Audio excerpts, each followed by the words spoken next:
Hello, welcome to the June 15th, 2023 Club Cubase live stream. My name is Greg Undo and I'm the host of the live stream. If you have not attended a live stream before, how it works is you can simply ask questions live in the chat field, or you can submit questions in advance to clubcubase@steinberg.de. When asking questions, if you could indicate which version of Cubase you're running, whether it's Cubase LE, AI, Elements, Artist, or Pro. Also, if you could indicate which version number, so if you're running version 10, 10.5, 11, or 12, that information is helpful. And just seeing some emails coming in. So if you could indicate which versions that you're actually running, that's helpful, and also which operating system that you're on. When asking questions, realize that my ability to answer kind of real-time questions may be eclipsed, but I will try my best to catch up throughout the live stream. So if you don't get an immediate response to your question, if you could simply try to refrain from asking the same question repeatedly, that would be appreciated. It just kind of slows down the whole process. We should have the topics that have been discussed in today's live stream pinned to the top of the comments field several hours after the live stream ends, with timestamps that you could refer to. We've covered over 26,000 topics, and if you wanted to search for all the topics in previous live streams, you can go to cubaseindex.com. And you could check and do a search for all the different topics directly there. And we want to thank Jan from Stockholm for creating that. We have two people that serve as moderators, so we're going to give special thanks to Agent K and to Jazz Dude. They're not Steinberg employees. They just do this out of the goodness of their hearts to make it a better community.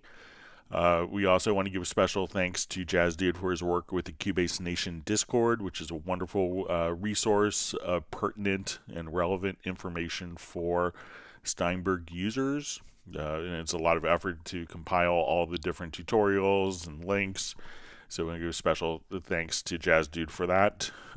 Once again, my name is Greg Undo. I work for Yamaha Corporation of America, which is the United States distributor of Steinberg products, and I'm the host, and I'm presenting from outside of Washington, D.C. area in Alexandria, Virginia. And if you're watching this live, please feel free to introduce yourself, and if you could tell us where you live, that's always fascinating to see. And with that, we will go ahead and get started. And I appreciate everyone kind of joining on this special Thursday edition. We usually do it on Fridays, and we will be back to our normal schedule starting next week on Tuesdays and Fridays. I just want to be able to do some afternoon activities with my son for his last day of school tomorrow. All right, so we see Jan from Cubase Index on. All right, so we see from Dallas LaRue. So we see, he just says, once again, the pre-play in my media bay doesn't sound, checked all the connections in control room. It shows the samples playing, but no sound until I drag them into a project. So one preference that could, that may affect this, Dallas, is if we come over here, let's just say if we're playing, so we can see that as I play here, that we could just instantly, we'll make sure that the sounds are playing instantly as we do that. So if you have that set up in a control room, it could be a preference, or if you go to your preferences, and let's come over to our control room, and it could be where you say use phones channel for preview channel. So make sure that that isn't checked. Again, if that is checked, what happens is as I navigate, we're not going to hear, because it's being routed not through the main control room output, but it's being routed through the headphone connection, and that could be defined in your VST connections here. So make sure that if you have this particular preference, so once again, go to your preferences and under VST to control room, make sure that the use phones channel as previews channel is not checked, and then you should be able to hear instantly like that. All right, wonderful to see John Costigan from Kenosha, Wisconsin. All right, we have Fabio Soares checking in from Brazil. Thank you for joining us. We have Matt Elston, I believe, joining us from London. All right, you see Jazz Dude. All right, wonderful to see Rick Ballantyne on. He's doing stem rendering and picking up tips from the Cubase Master. So I'm always learning new stuff, but it's wonderful to have Rick on. Everyone, you can check out Rick's work. He's a wonderful composer. I think he's probably done the best MIDI sequenced jazz pieces that I've ever heard. So wonderful to have Rick on.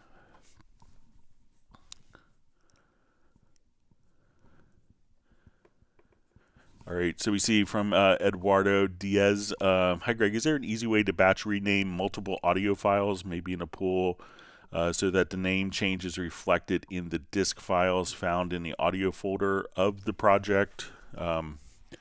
So I think that this is, sometimes we have this functionality inside of Nuendo, but let me go ahead and I'll just go to your pool window. So there's kind of a rename function. It's in Nuendo that's not in Cubase. So let's come over to our pool window.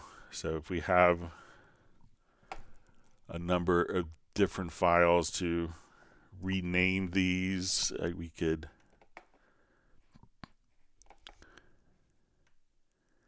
so I don't think that there is a kind of a batch renamer, so let me just see.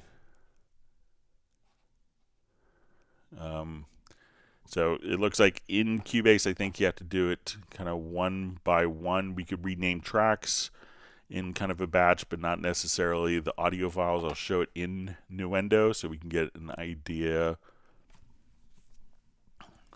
just in case you are running Nuendo.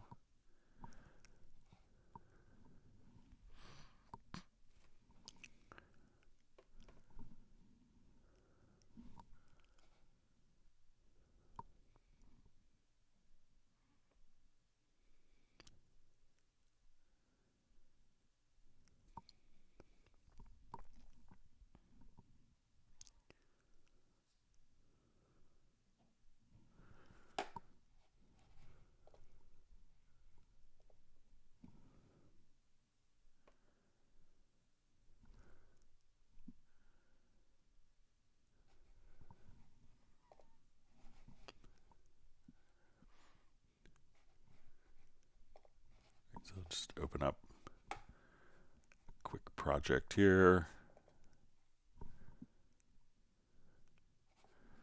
All right, so in Nuendo, if we come over to our pool window, I could come over here, select these, and I think there's an edit, rename objects. So at this point, we could just put in the original name. We could put in a prefix or an appendix. So, we could just kind of change like free text and put in this, but this function isn't inside of Cubase, unfortunately. So if I just come over here,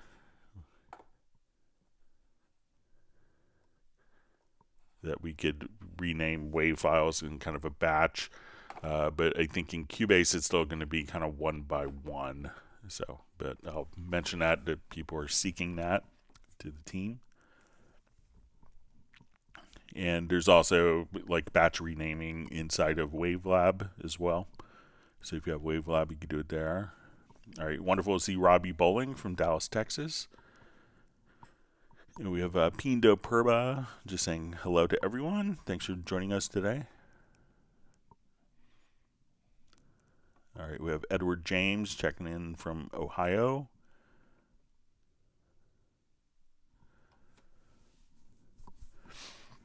All right, so we have a question. When I press quantize after I've played in, some of what I play get quantized, but some do not. Why is that? So a lot of times when we are doing a quantize function, so let's say if we, as we look here,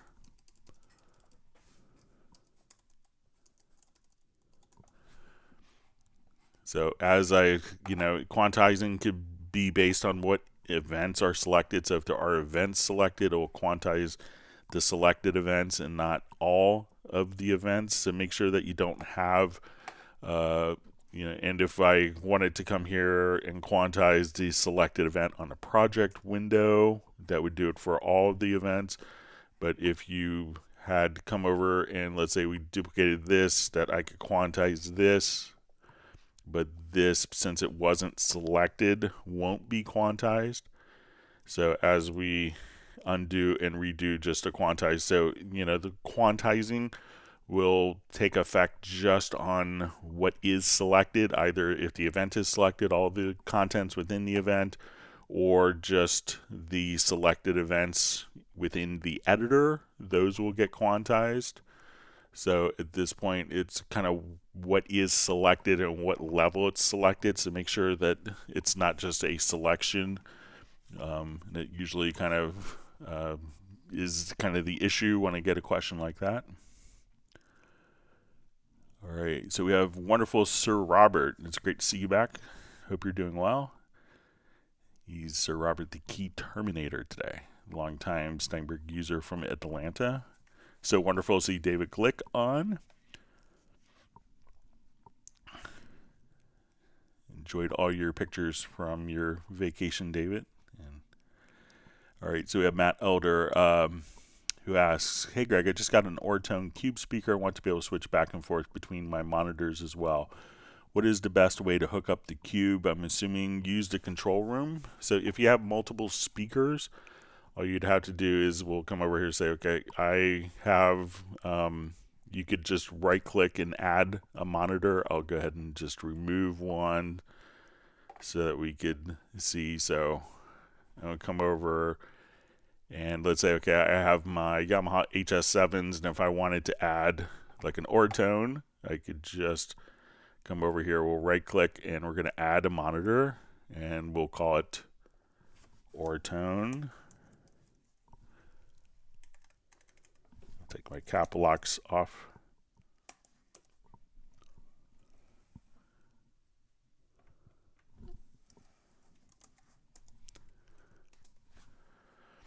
Okay, and we'll choose our configuration. So if you want it to be stereo or mono, so I'll just come over here.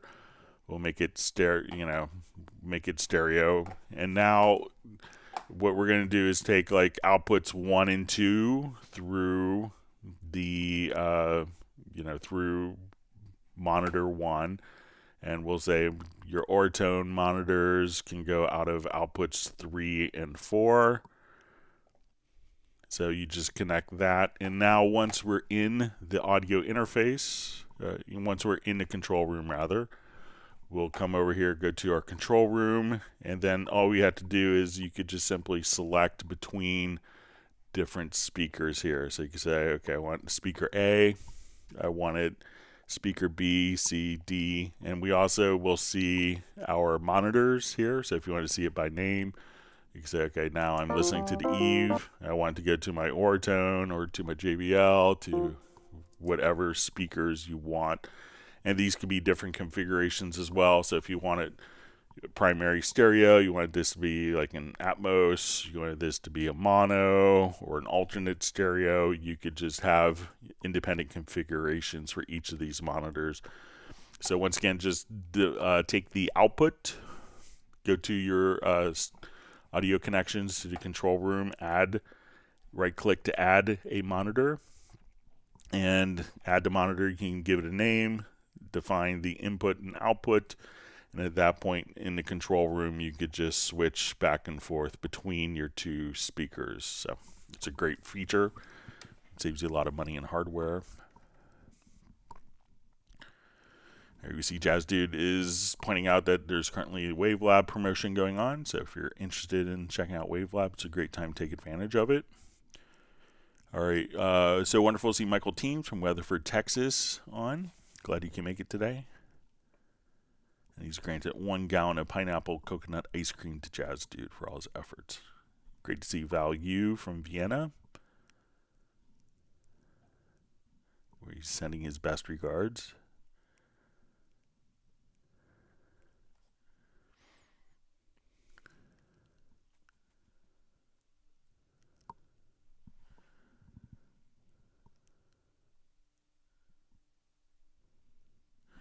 All right, so we see from Michael Romanowski from Coast Mastering.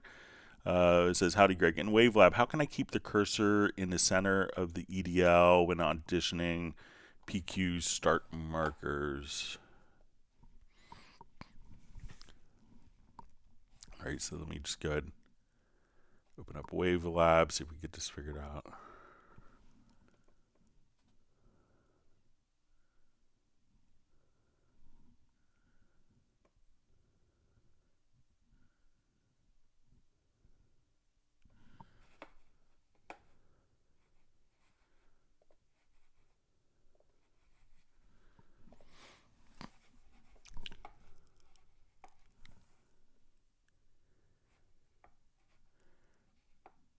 Okay, so let's come over to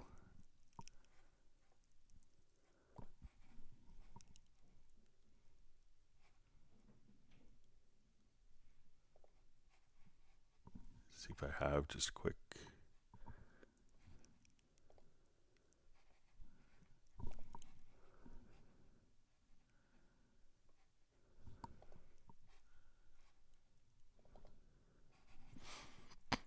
Okay, so let's say, I'm not sure if you're doing it directly from the montage here, or if you're doing it from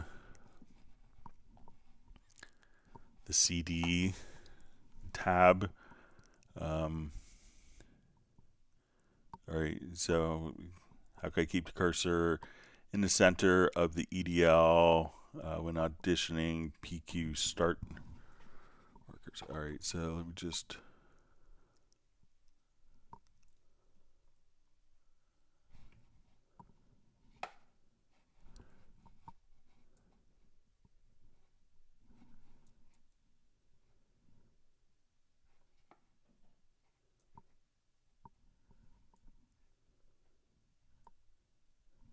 So I'm not sure if you're doing the PQ code, if you're auditioning from here, or if you're auditioning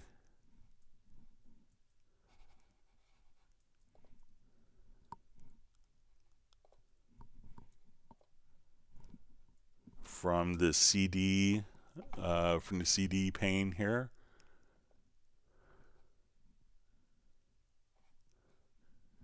So let's say if we go to play like all CD track starts,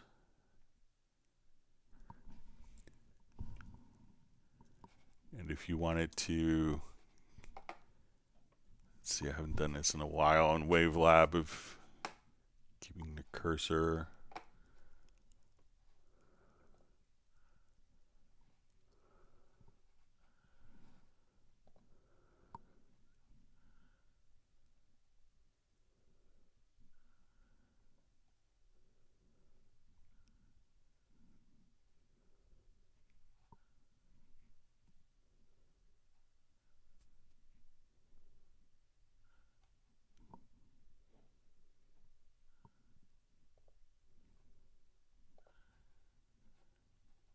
Where to, okay, so let's say, okay,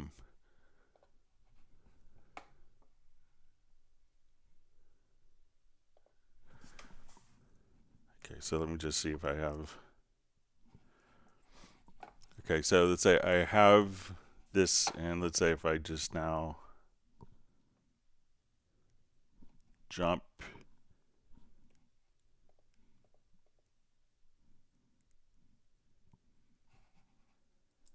so say if my cursor's here and I want to,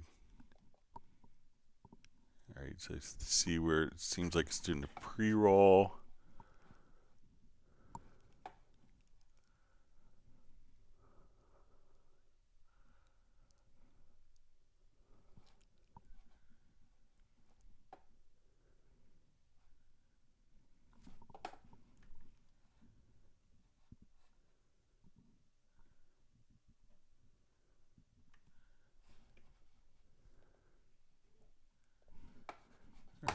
just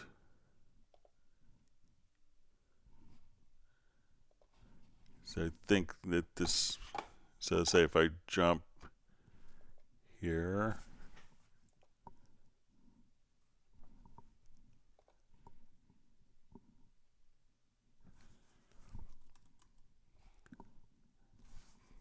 so let me just try jumping to an earlier PQ code. So it looks like that's staying in the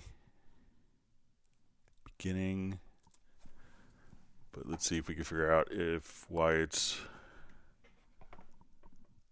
when doing that, it's doing kind of a pre-roll.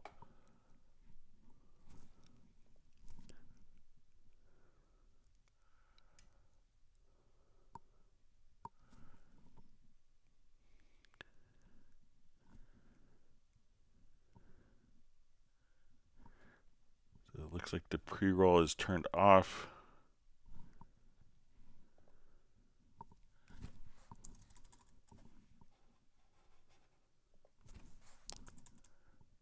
I'll just jump here.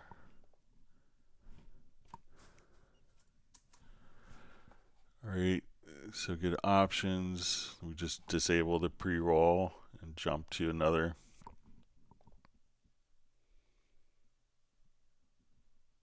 So it doesn't seem like it's playing necessarily from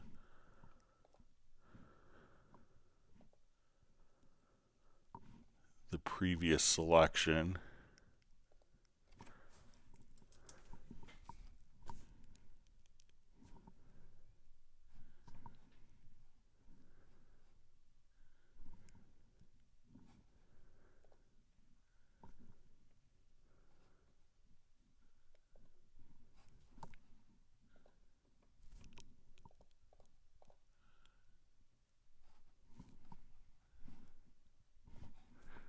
Yes, I'm not sure why it's kind of doing the pre-roll.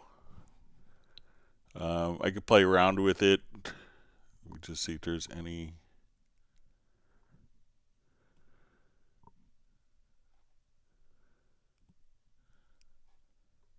So if we just play all CD track starts, it'll play just a couple seconds and then go to the next.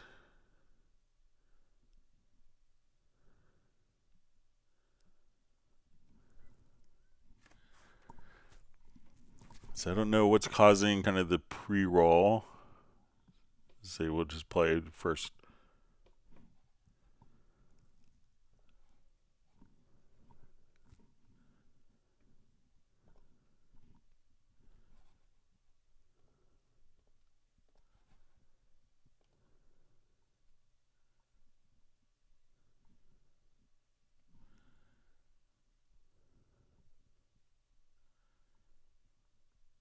So it's doing it on some of them and not on some of the others.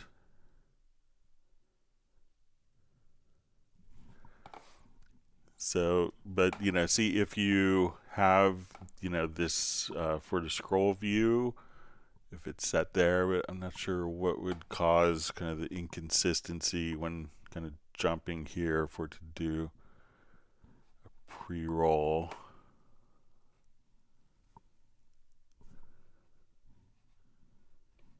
Just see if there's any other.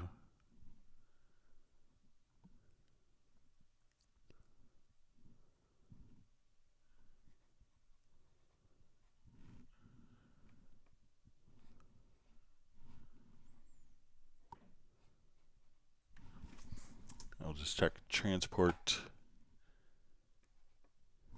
See if it's in a separate tool window or get some more. Or maybe I'll just look in quickly in preferences.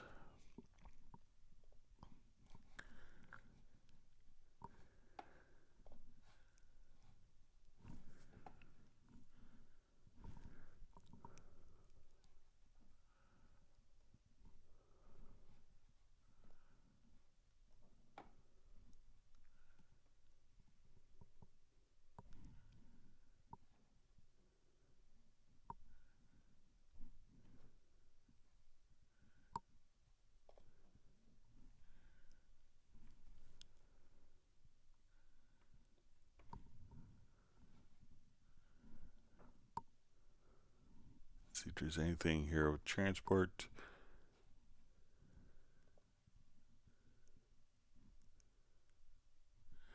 I could dive into it a little more, Michael, if you want to email me after. But maybe give that a suggestion, see if that helps with the center position of that. Sorry about that.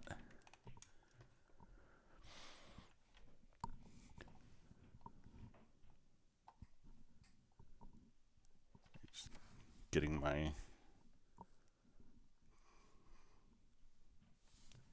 questions computer here booted up.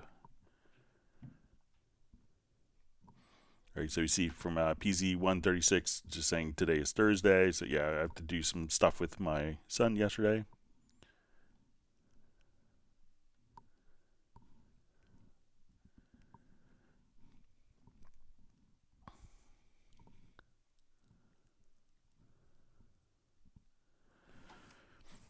All right, so we just see from Value question, is there a live mixing program from Steinberg with VST3 maybe? So I'm not sure if you want to, like, in lieu of a digital console for like a concert or live sound type applications. So there are, one of the things that we do have is, so we have VST, so we have Nuendo Live, which is for capturing, but it's not necessarily set up to be like a mixer. Obviously we're part of the Yamaha family, and they have a large range of digital front of house consoles. So we do offer software called VST Rack that comes bundled with the Yamaha consoles, which will allow you over a Dante network to integrate VST plugins. So if you have a Dante-based interface, which is kind of like audio over Ethernet, you could go out and run it through Reverence and use Supervision and other Steinberg plugins. I'm not sure, I'm not positive Reverence is in there, but there's a number of Steinberg plugins that you could run in a live environment. Many people will do, I've seen many people just get an audio interface with 24 ins and outs and, just go into the mix console and use the input channels to do all the mixing like that. So, you could adjust your input levels. So if we have so it's not a specific program, but if we go to, let's say, new project,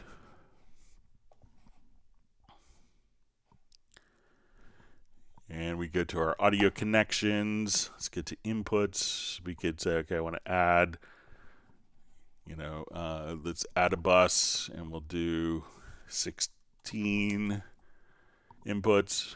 So now what we could do is just simply come over here, and we have access to all the inputs, and people can use a control surface to use this. We could have our normal EQ and plugins. So this is just kind of taking the actual input. So if you wanted to kind of use Cubase for mixing of front house scenario, you could do it. You're probably better off with a console of some sort, but you could definitely have it output audio, and use it as a front end mixer. And depending on what plugins you're running, you may encounter some latency, but if you're kind of careful with the plugins, it shouldn't be an issue. It's just about all digital front of house desks will also have latency.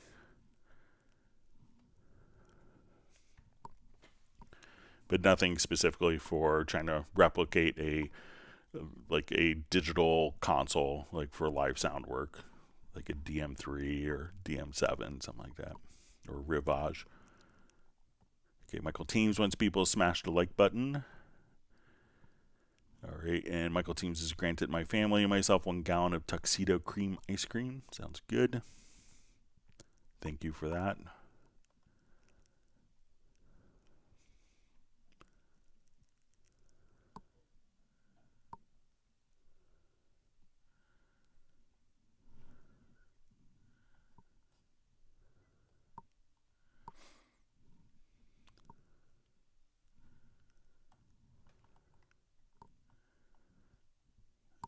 chat field just jumped. Let me find my spot. All right, so a question from Fabio. Hi, Greg. When I add an audio for practicing and do a beat detect, it works fine. But if I need to move the track with the tempo track is not aligned with the audio tracks. Is there a way to do it? Okay, so let's say I did I'll just import a quick audio file here, and we'll do like a tempo detection on it. I assume that's kind of what we're doing.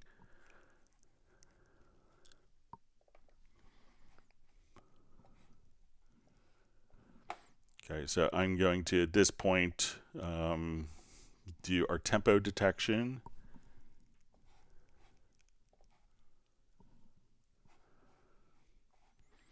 Okay, so now we want to move like the events with the audio. So if I just come over here and select all, at this point, the tempo is moved with the events. So it could be that, so as we come over here and we move the events, that the audio and the tempo, since they're both selected, will just move together like that. So again, just kind of come here, select both, and then you can move both of them together as you see fit. Or if you say, okay, I need to insert time, I can hold down Control and Shift, it will say globally, and then you could even do stuff like, okay, I want to go to my edit menu and go to range, and we want to insert silence. That will just kind of move the events over so that, but make sure that we do this globally. A lot of times people may just select the event. If you move the event, it's not going to move. But if you move the event and the tempo, it will move together. So give that a shot.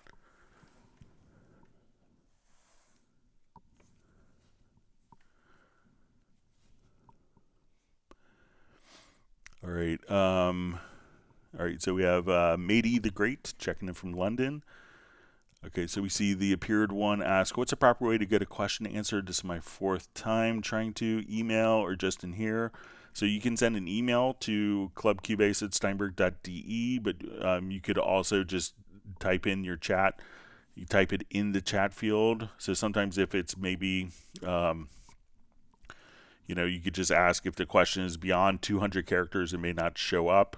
So I think this is the first time I've seen, a comment from you. So sometimes, there are people that have problems with, getting their questions in on the chat. So, I don't know why that is with kind of the YouTube live streams, but this comment got in, so you could just ask that or send it to clubcubase@steinberg.de.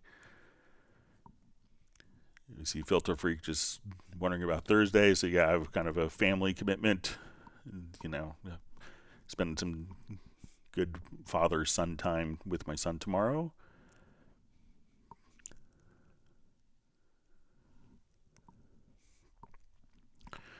Okay, so we see from Soren, just asked, Greg, I should check with you. My friend only has Cubase Elements. We will create a song for him on my Pro with lots of add-on drums and so on. How to make possible on Elements guaranteed is render. So if you render the files, that will be probably the easiest way to guarantee. If they don't have the same, if they have the same drum programs and the same drum content, it won't be a problem to keep it. But if you want, guaranteed for it to play back on a system, just render it as an audio file. So if you have like a drum pattern like this, and let's say that's going into, Beat Designer, or this is going into B-Box inside of Hallian.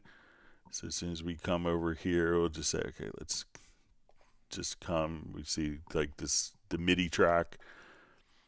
So when we come over here, so if they don't have that particular instrument, the easiest way to do that is just to render in place your particular files. So we could just come over here. We'll just do render, and before I do that, I'm going to turn off record enable.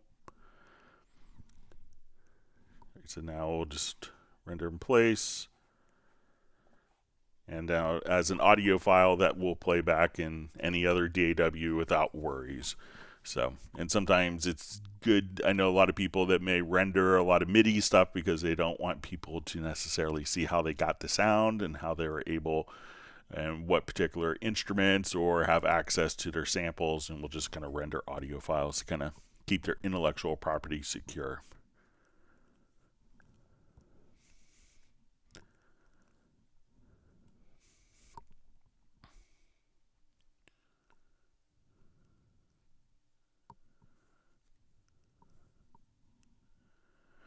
Okay, so we see from Michael Romanowski at Coast Mastering, he'll be our celebrity attendee today. He's asking a Wavelab question, so.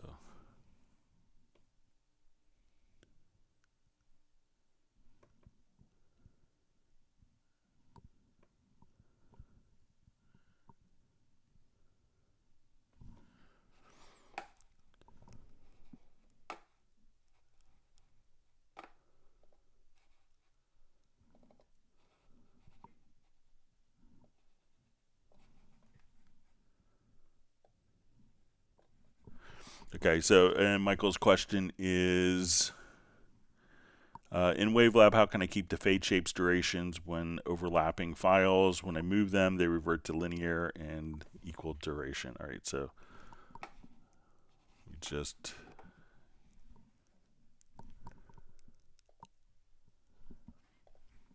come over here. So let's say if we do, let's do it on new montage here real quick.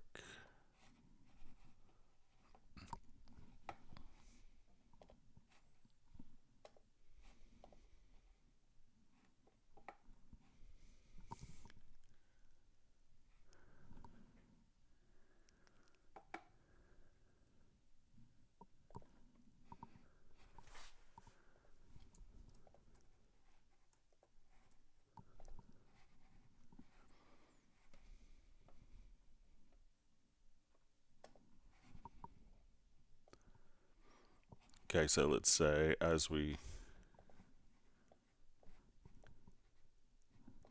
have our fades here. All right, so here when we do this, we see just kind of straight. We just crop this event here so we can see the fade a little more easily.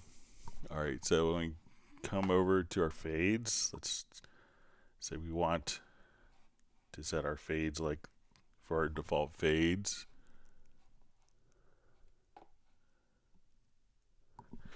Okay, so you're going to keep the fade shapes duration when overlapping files. When I move them, they revert to linear and equal duration. All right, so let's say if I do, so I just have my fade set here, and let me just, so I'm going to set for my fade in, fade out, we'll make it kind of a sinusoid or exponential fade.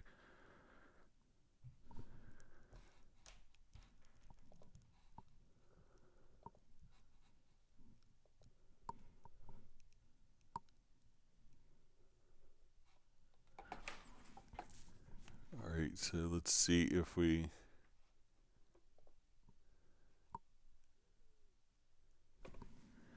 all right, just reading it one more time here.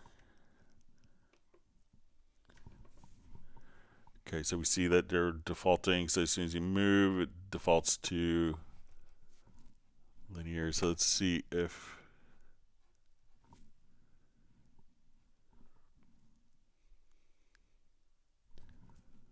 and then Cubase we can set kind of default.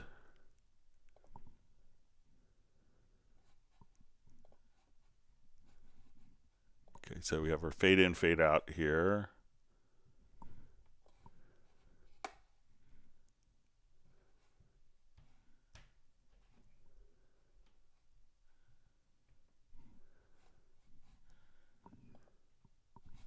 so let's say if we come over here,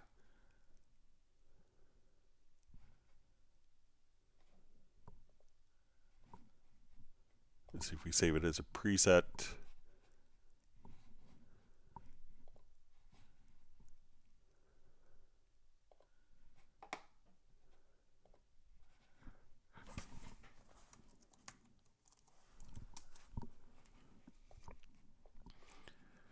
Okay, so let's say if we now move this, still seems linear when we apply. We just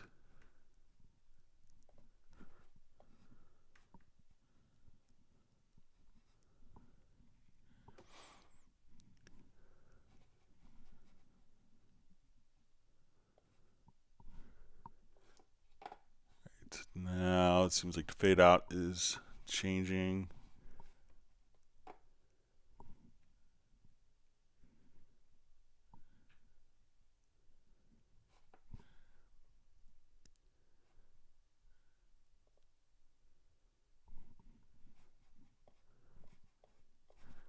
Okay, so we'll take this as a straight linear, but let's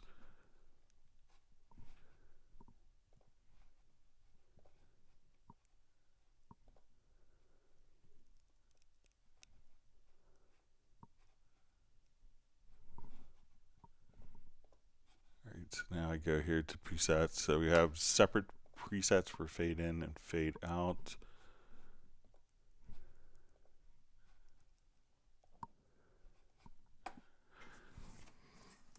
So we'll call this coast out. All right, so it looks like if I just apply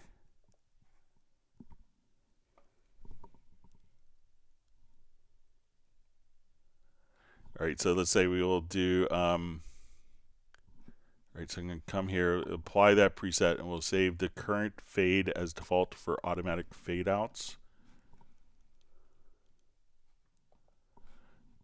And then I'll come here, let's make it coast, and let's say we'll save the current fade selected as,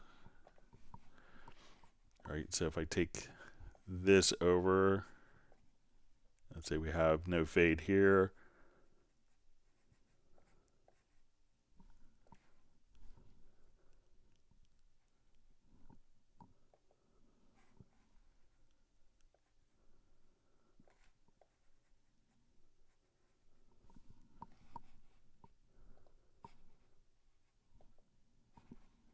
So it doesn't seem like they're saved together, but maybe if you experiment with save the current fade, and I'll just try this again from scratch, see if we could.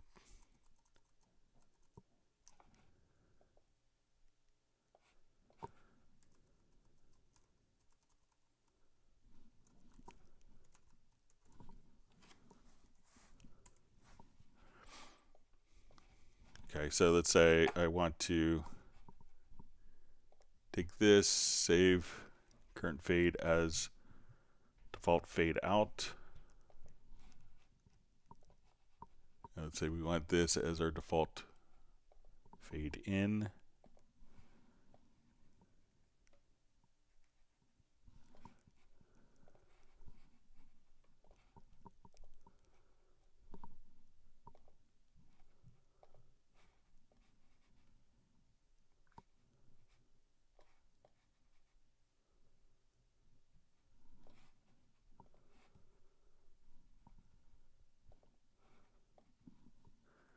So it still seems like the one is always going to be linear between those. All right, so let's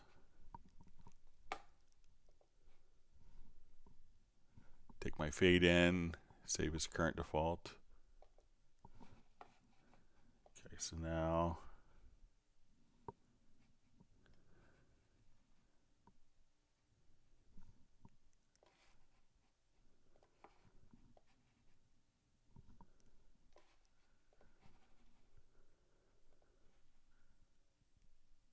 All right, let me just save as default for automatic crossfades. Sorry.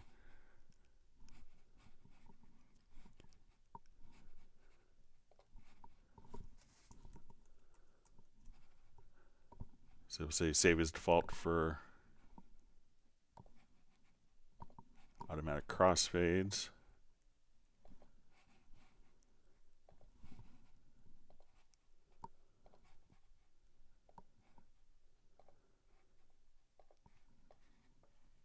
So there, it looks like everything is now when we do crossfades like that.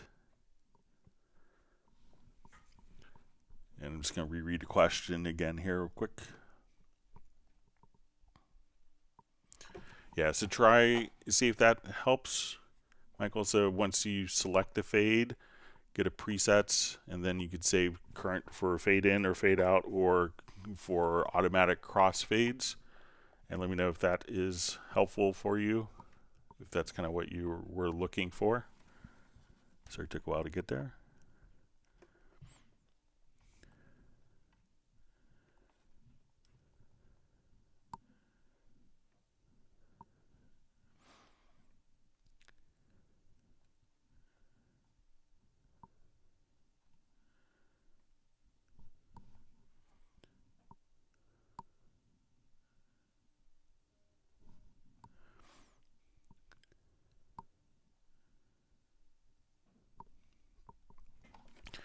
All right, so we see from value just says, so I need to normalize. Is it really that much of a thing? My teachers say so, but every young producer says it's a thing of the past. It says, do I need to normalize? You know, one thing that normalizing can be good for is just to know exactly, you know, like if you're so close to the level. I see a lot of people that will just exit out of this. A lot of people that will take a mix and, you know, maybe be just a little bit over, like level wise for where they want to go. So if you have a particular mix, let me just come back to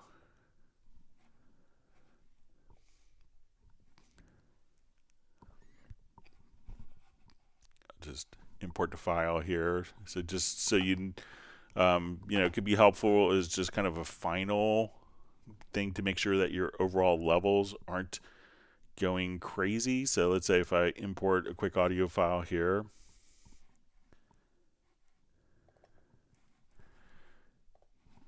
you know, we could go to audio to processes and go to normalize. So let's say if we needed to do this for like TV broadcast, it's going to be used. We could probably want to set your loudness to, and we could actually do all of our particular functions.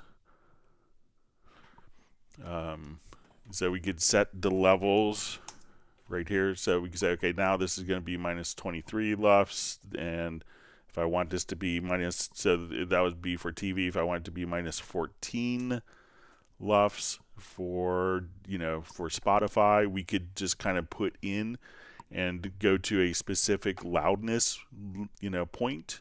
So, you know, that's where using normalizing can be helpful. So, you know, just to make sure that you're not shooting over the limits when you're kind of finally doing a when you're delivering a particular function.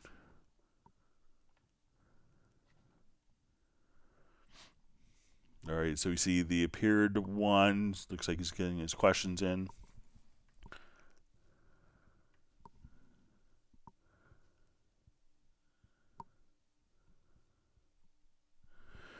All right, so we see, is there a way to replicate this workflow in Cubase or get close to it from Pro Tools? If I would want to open a VST in a clip mode, usually a declicker, then select different parts of audio via the selection tool and just render them immediately without the pain it comes with the F7 clip window. So really all you have to do, and you could set up a particular keyboard shortcut for doing something like this. So once we come over here, we could just say, okay, you know, I don't, if you just go to, your MIDI and or just go to your audio menu. One of the things you could do is just say, okay, I want to process with the plugin. So I just want this to, put in, let's say, filter on that section. So this will appear, but once you have that open, you could just auto apply and just say, okay, now as soon as you select a particular range, that's going to automatically just do the processing on the selected range. So as you just select different files here, it will do that. Now you could also just assign a keyboard shortcut to do this. So let's say I want it to take a particular file and let's go into your key commands and say you wanted to run it through a EQ. You'll see under process plugin, and I'll set up my keyboard shortcut here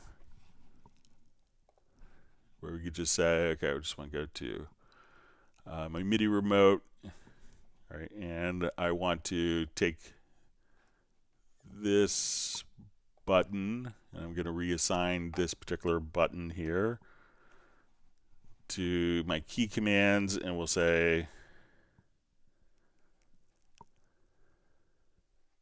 I think we could just do from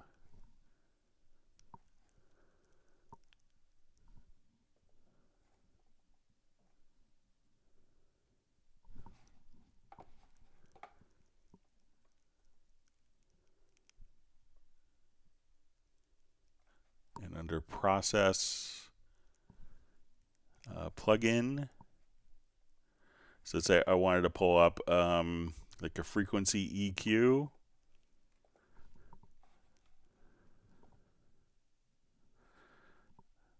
So now I could just come over here. I'm going to hit that button, and that will pull that up, and that's automatically processed it. So whatever kind of selection that you're doing, you can just process either the whole file or just a selection. So once again, just you could set up keyboard shortcuts under process plugins. And but also just F7 if you find yourself always doing very similar ones, you could save it in a bank. So you could just say, okay, I want to take this particular frequency EQ and drop it here. So now anytime that I would select a particular range here, so let's say I would just want to do like a massive cut,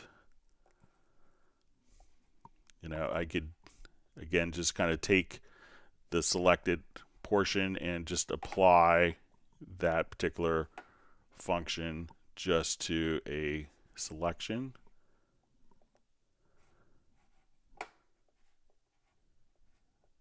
So I could just come here.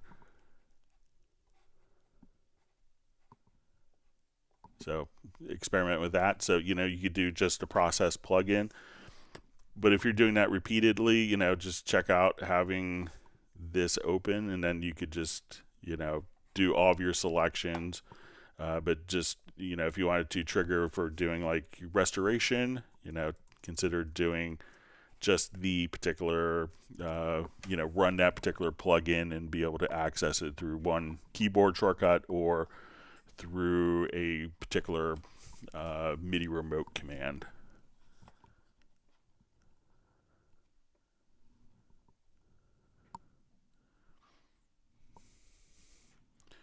All right, so we see from Neil Conway just asking if this is the new day. So no, what we're doing is basically it's just kind of a special thing for to accommodate my schedule. So, but we'll be back to our normal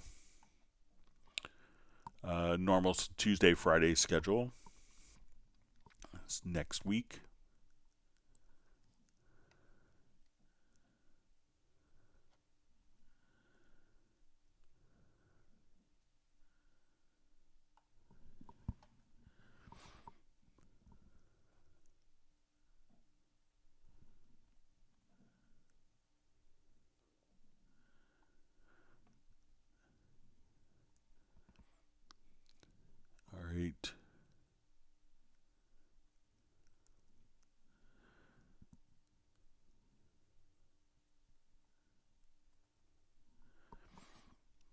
Yeah, so you see from values, just as about live mixing, you'll have to work with the SoundCloud Studio Live Mixer. The thing is, he wants to run a lot of live plugins like pitch correction, which consoles generally don't have. So a lot of times, you may find that the pitch correction may not be so hateful, or depending on the singer, it may not be as noticeable for live things, and people don't play the live recording over and over again, so it may not be as critical.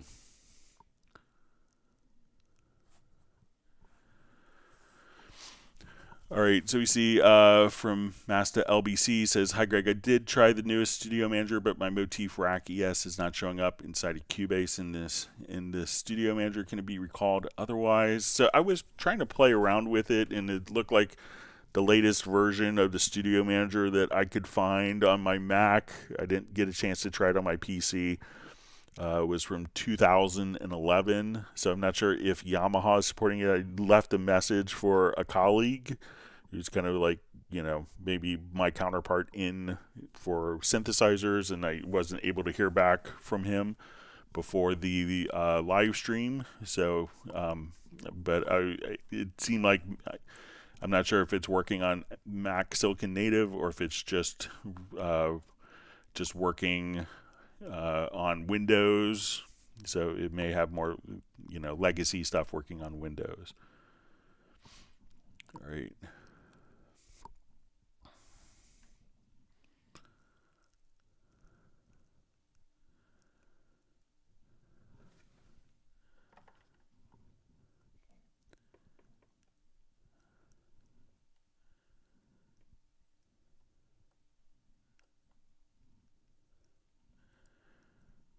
All right, so we see that Mark Rabin is off jeeping around in the mountains, and so he's going to learn lots. And so thanks for joining us, and enjoy your time in your Jeep.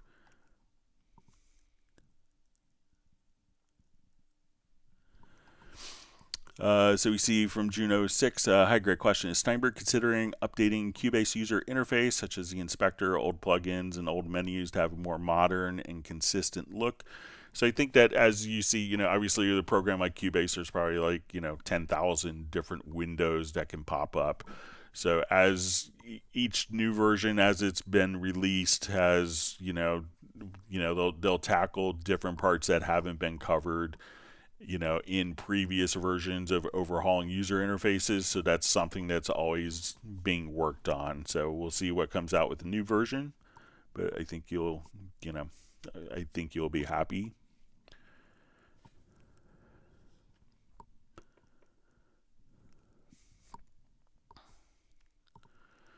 All right, so we see from the appeared one, anyone know what happened to the yearly update cycle since Cubase 11?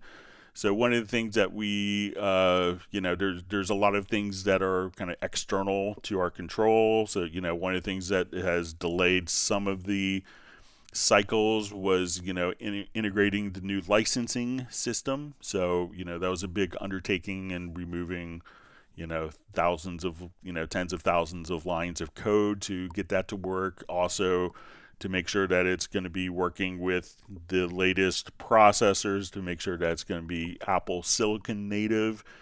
So, like most companies are, and Steinberg does different versions. They're always pretty robust feature-wise.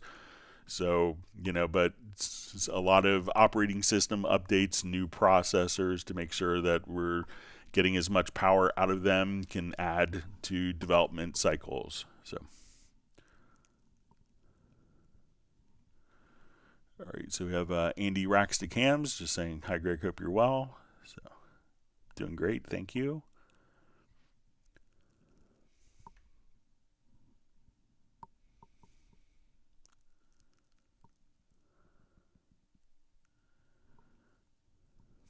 All right, so you see from Michael Romanowski, just says, come back to Wavelab, just says, try changing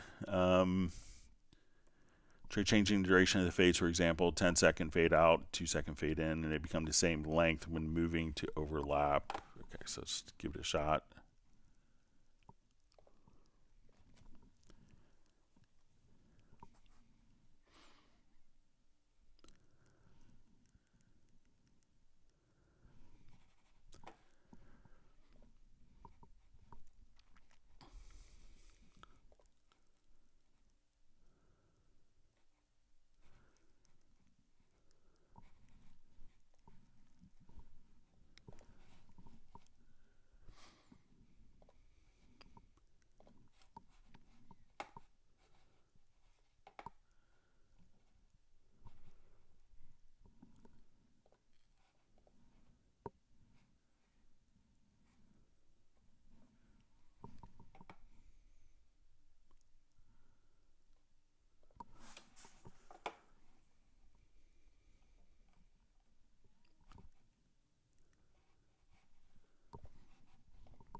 All right, so let's take a look at, let's say, some of our fades here. Let me just.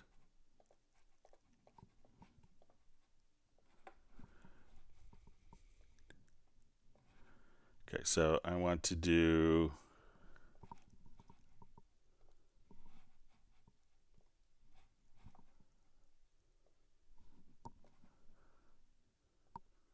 Let's say a longer.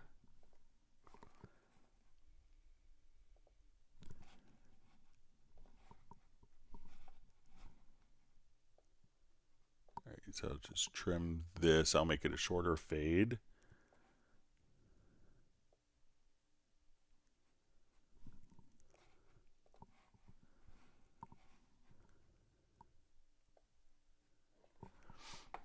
Okay. Says they become the same length when moving to overlap. Okay. Yeah. So I see that. Let's.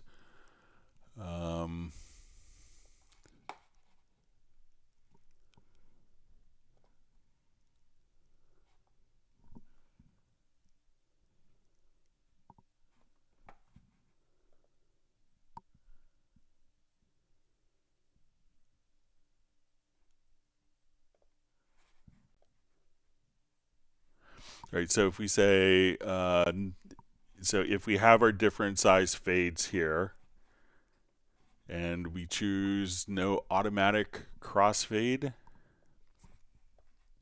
it looks like those fades are the same, are going to do that. Let's check some of the other settings. So if we choose free overlaps, then it jumps. Let's choose fade out constrained overlaps.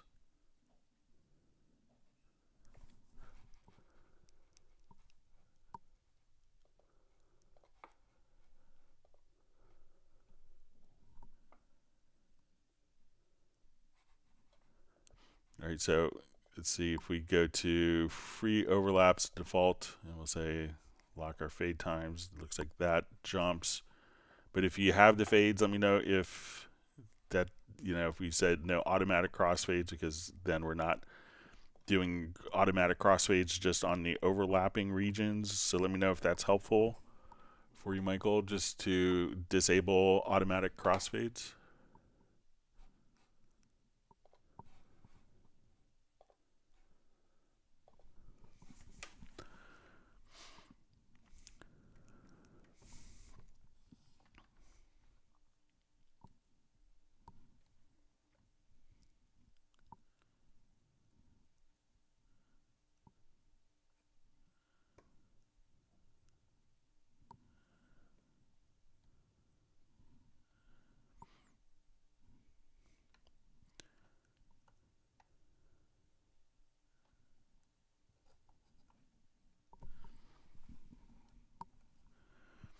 All right, so we see some discussion about overall kind of user interface stuff. So it's something that they're always, incorporating and improving on with each version. So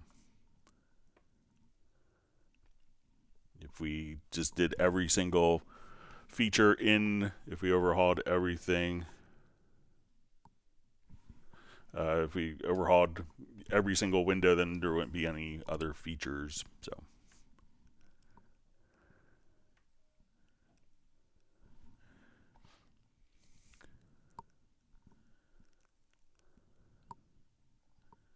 Okay, read through comments here.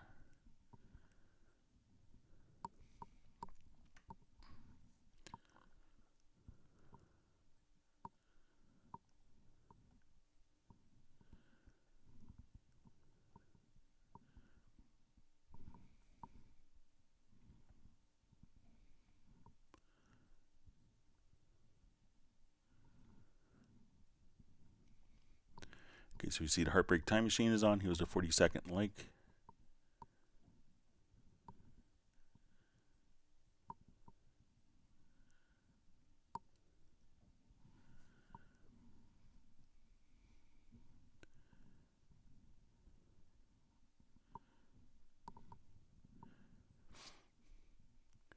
Okay, so we see from Neil Conway, just ask Greg, if you include a MIDI file and modify the file with an external program, does Cubase or Nuendo refresh the file, or can such a refresh be triggered with a menu option or key command?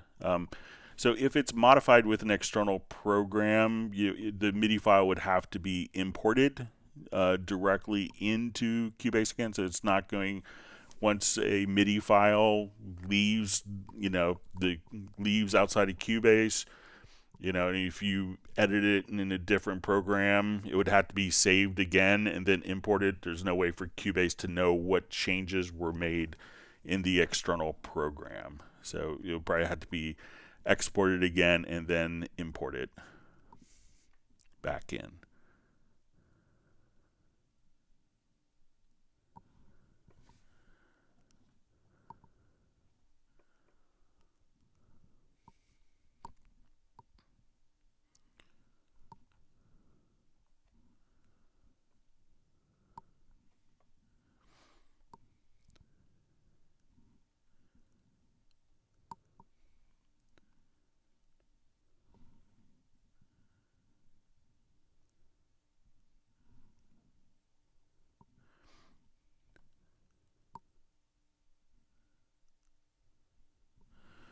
All right, so we see Michael Romanowski says, in Wavelab, how can I show controls of two or more plugins at the same time, clip, track, or output?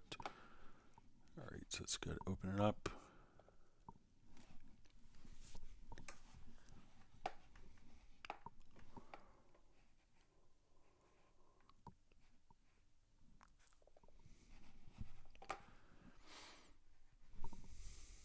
All right, so let's come over here and let me just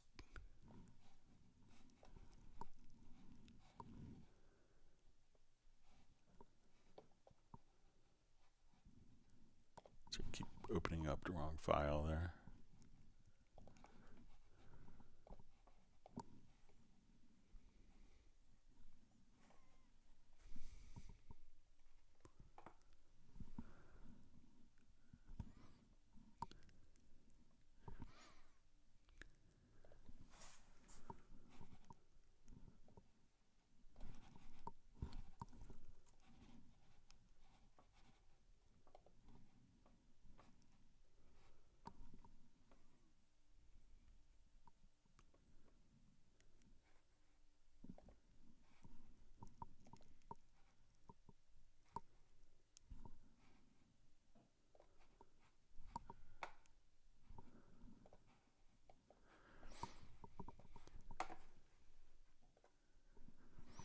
Okay, so let's say if we want to do it on, so you're gonna show controls with two more plugins at the same time. So clip.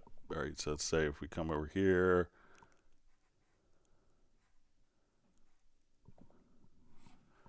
all right, so I have this for the master, and let's say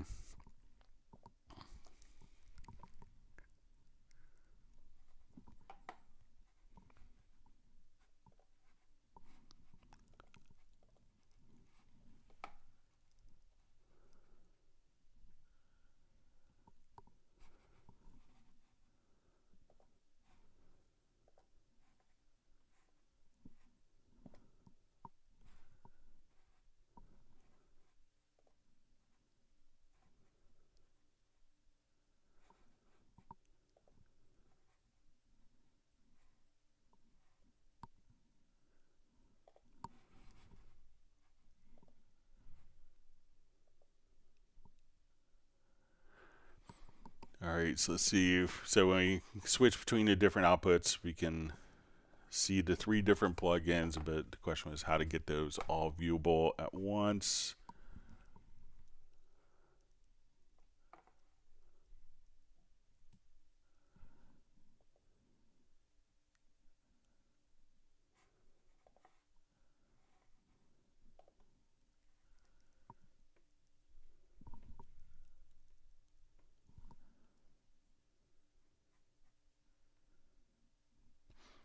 So I don't know a way of doing that, Michael, off the top of my head. I know that we could, if we come over here, we could obviously kind of add your multiple plugins here.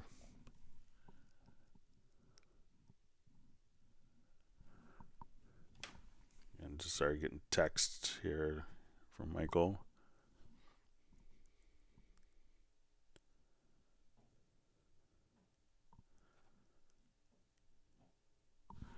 Okay, and let's say a chain of plugins. Let's say if we're going along like this.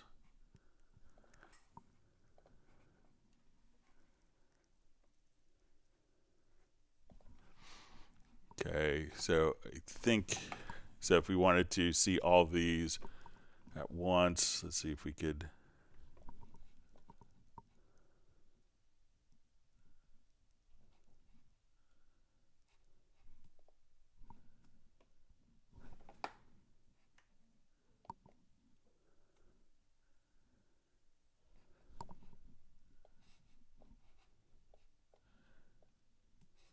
So now it always kind of pops up in the chain here so you can quickly navigate, but if you want to see all of them simultaneously,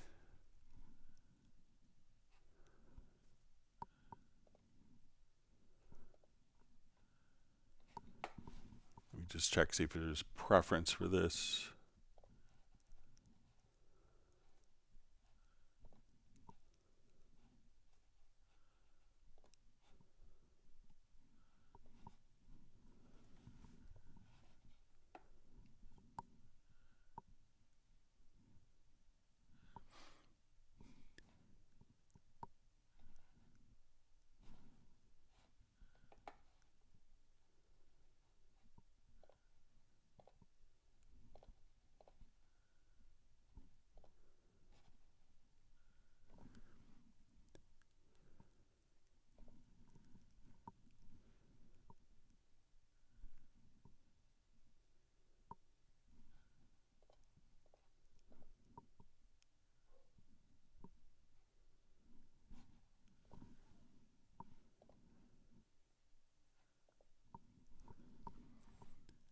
So I could play around with that again, Michael. Sorry I'm not able to get all your questions answered on this, but I guess you wanted to see these kind of just all spread out so that so instead of having to see them all kind of tabbed like this, that you want to see all four kind of independently at the same time.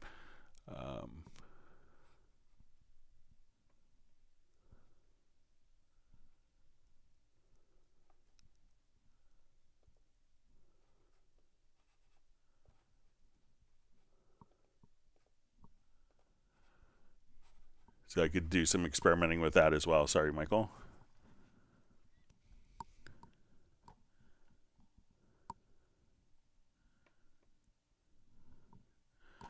All right, so we have a question. Hi, Greg. The following chord track mode type single voice. Please show how to set up one track as master and the other as voicing slaves. Okay.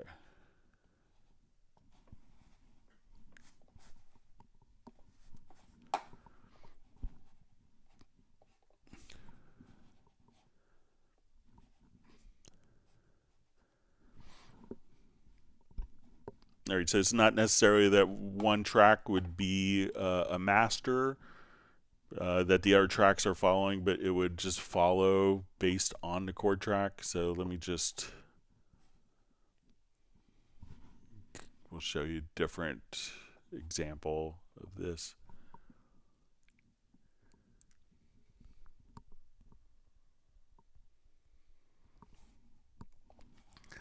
So if you wanted one track to be the master, what you could do is just drag that particular track to the chord track.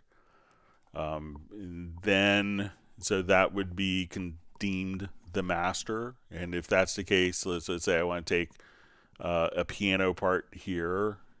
I'll do it with another project that has some more MIDI stuff in it to show.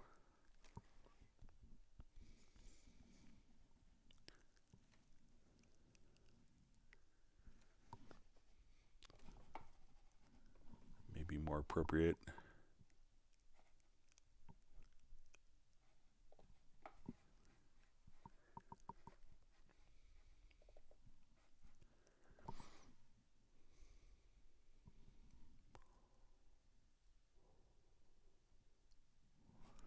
All right, so what I want to do is to take, I have a chord track here. I could select this. Let's go to our project menu. And then when we go to chord track, we'll just say create chord events. So we'll create those particular chord events. Now, I may not want this to follow the chords. So when we go into our chord track, we'll see follow chord track, and we're going to choose that to be off for this particular track. But as I want to select other tracks, we could choose for this to follow the chord track. So at this point, if I change the chords for, if I change a particular chord here, we'll just make this larger so you can see it.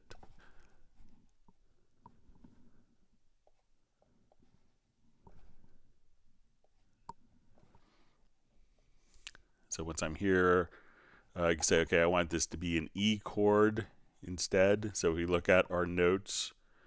As I change the notes here, we can see that that would change the particular, we could change the particular chord directly here. So I say, okay, I want this to be an E minor chord instead. And then as soon as we would select, those notes can just change based on whatever chord is typed in here. So the other tracks, so you could create the chord track from one event and then have the other tracks. If you wanted those to follow that particular chord track, you could just set those to follow the chords or follow chords and scales.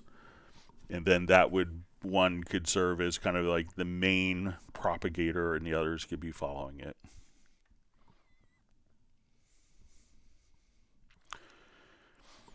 All right, so we see Quellen ask, hey Greg, is there a shortcut key to close all open plugins of a Cubase session? So if you go to the Windows menu, there's a close all. So let's say if I had a number of plugin windows open,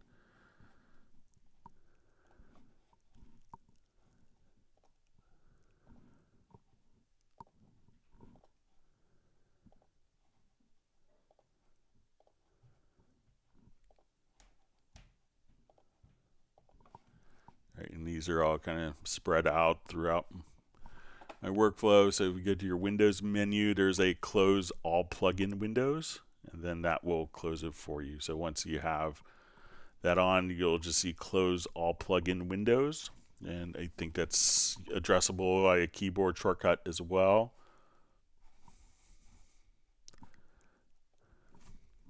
So we'll go to the Windows menu, close all plugin windows. So you could assign that to keyboard shortcut. So you'd have to assign a particular keyboard shortcut to do that. It's not one by default. All right. We have Spike Williams checking in from Rhonda, Wales. Thanks for joining us. We see Frank Zimmerman checking in from Berlin. Thanks for being on the live stream today. Randy Lee from Texas. Glad you can make it.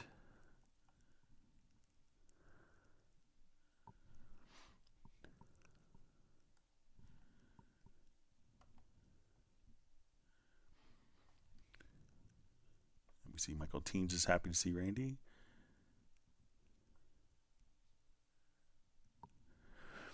All right, so we see, hey Greg, hope you're doing well. Can you please explain how to edit drums while keeping the phase aligned? Okay, so we'll take a look at that.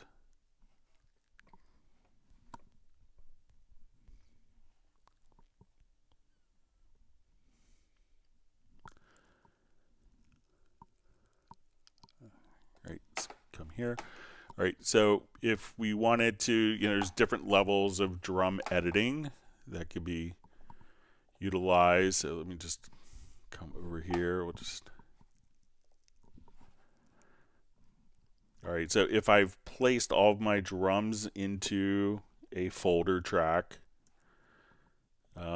we have we have group editing, as well as we could switch just to do our phase editing. So when we could put it in phase coherent mode. So if I come and want to put it into our free warp, I could put this into free warp mode. I can place my warp markers. So let's say now I wanted to maintain the phase relationship between all of the events. So as we do this, I'll say, okay, I want to get my snares in here, and we could have this automatically derived from hit points. So at this point, all you'd have to do is, now that they're all selected, we can just, if like one hit was a little early or late, we could just physically warp your multi-track drums and maintain the phase coherency. So let me know if that's kind of what you wanted to do. So there's a number of ways to approach it. We could also do like a multi-track drum quantize, but if you wanted just to kind of come here, so the one you're moving, make sure that you put like an anchor point after and an anchor point before, and then those will maintain their position, and then you could just freely move the element that you want to across multiple tracks while maintaining the phase coherency.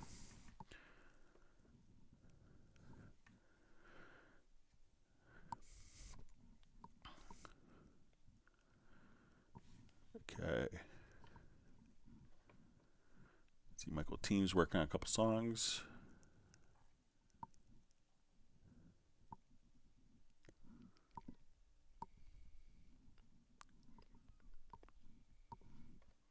See, Got Your just says Thursdays works out great. Is Gardens attacking a property on Thursdays, so you can't work on music anyway. So I'll probably try to, maintain Tuesday and Friday, but we're glad that so many people are able to make it on a day change.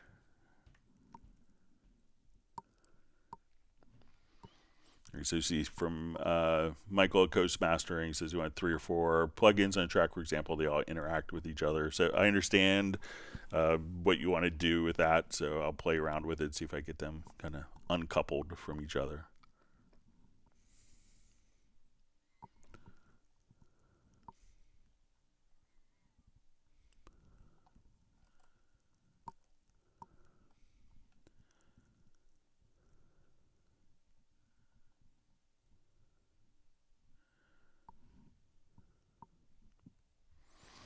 All right, so you see from Got Your suggestion box, please ask them to add low/high pass filters to left panel of the arrange screen, or even better yet, on the lower mixer.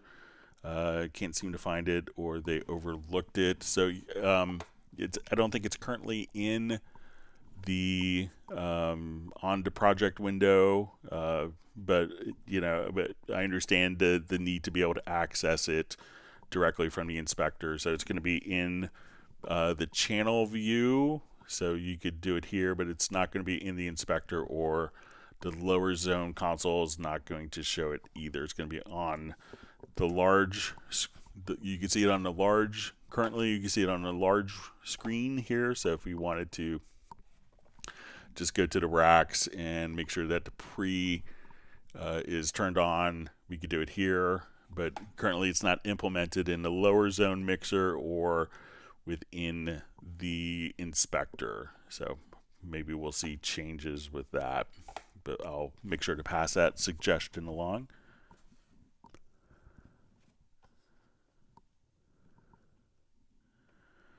All right, so Anthony, Jose, and Maddie just asked, is Cubase 13 coming anytime this coming months? So I'm sure that developers are working on it, and if I knew the answer before the release, I would probably be under a non-disclosure agreement that I couldn't discuss. So, but generally I haven't seen the development team ever take a break. As soon as one version is out, they're immediately working on, they're constantly working.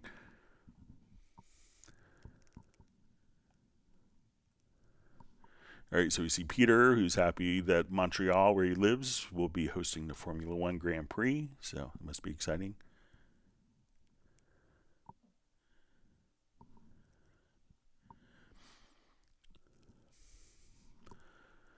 Okay, so we see from Daniela, just says, why did you change the project? Can you explain again with the strings? It's more familiar to a setup I use. Okay, so we'll go and take a look at, I think this was dealing with the, you know, I changed the project here because I didn't necessarily, let's say because I didn't have anything to drag to create the chords from, because it is, let's say, a string project. So let's say we have kind of a Bach piece here. So what we could do with the chord track is just say, okay, we have,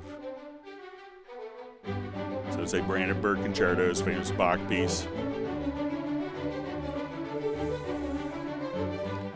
But what we could do if all of these tracks are set to follow the chord track,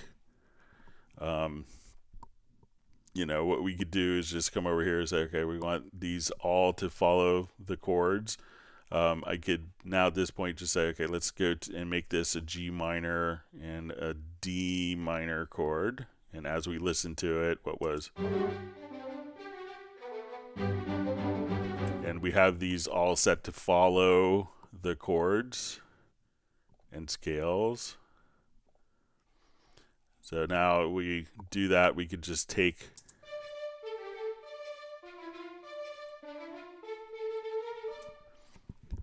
so I'll just switch all these tracks over really quickly to follow the chords and scales. So, and once we have that done, we could just type in different chords. So let's take, you know, these.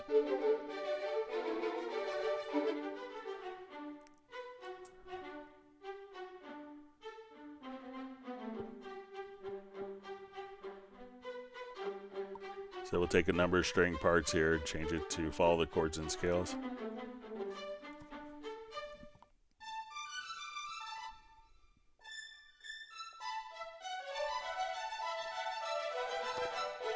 So as we would, and let's say I want that to be A minor instead, I'll just come here, and now those different elements can respond to whatever chords you want. So as we type in, if we look at all of the MIDI notes here, and I type in a different chord, you'll see that all of those notes will just change accordingly based on the chord. So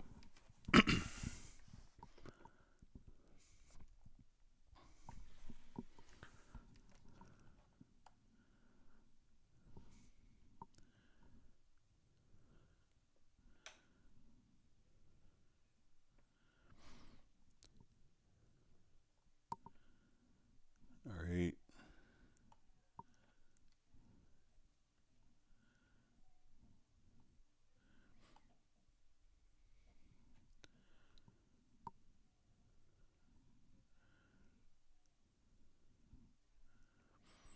Okay, so seeing more discussion of accessing the high cut, low cut filters.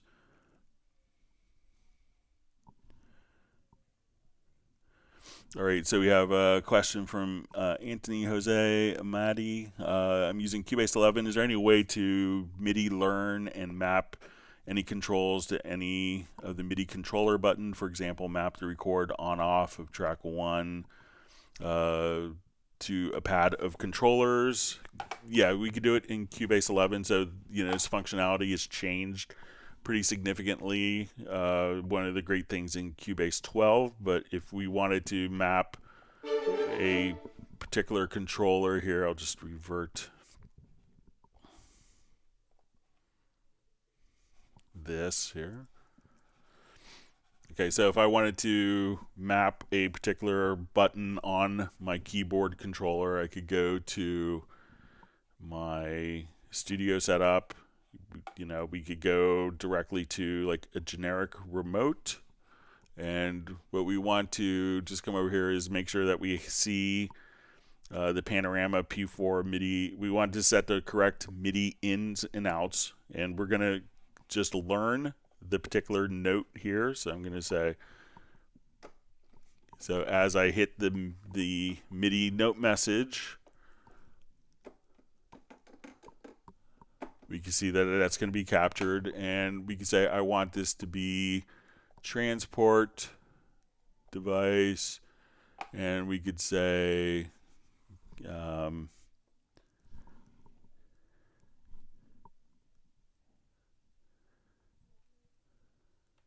think we could just do like a start stop.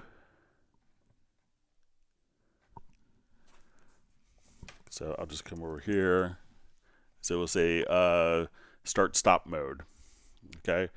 So now I hit apply and I hit OK. So I hit the key. You know, we could just trigger that particular function. So let's say I'll just, again, I have it mapped. So I'll just say, oh, sorry. So we'll just say start. Okay, so at this I'll hit apply. So I hit that particular key.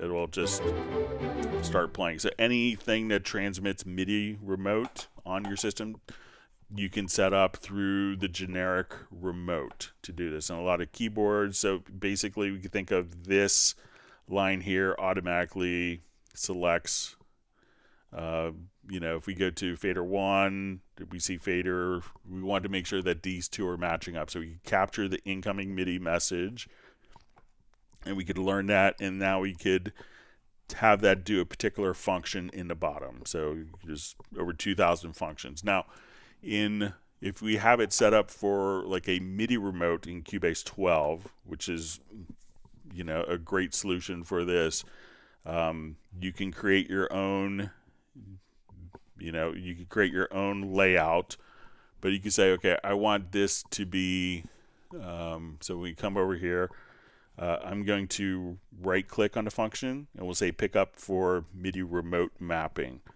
So I could come over here, hit a particular button. So let's say this is going to be my play button, and I could apply, I hit the button, and now I apply that function to the button. So I could now come over here.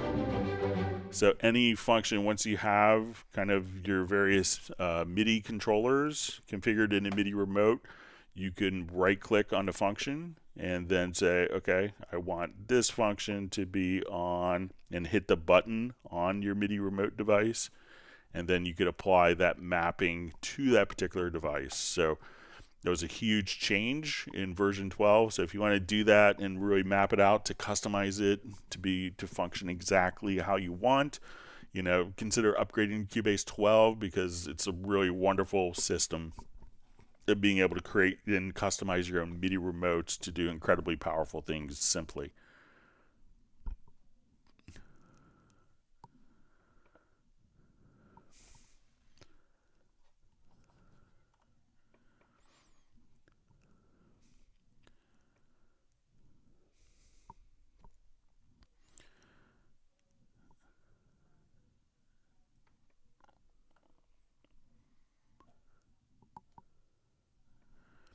All right, so we see Peter from Montreal just asking, what is it with this obsession with some, not all Cubase users have with version numbers? Someone please explain.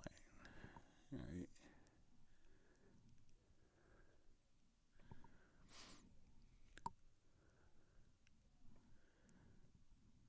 All right, and we see value just as in Austria, we say that the farmer doesn't know he doesn't, what the farmer doesn't know he doesn't eat. That's a good saying, I'll have to remember that.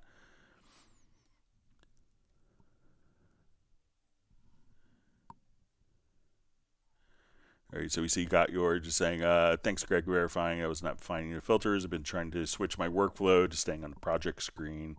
Using one big monitor, filters missing has been my only X factor so far. So yeah, I understand. I've kind of passed on the same feedback to the Steinberg team as well. So.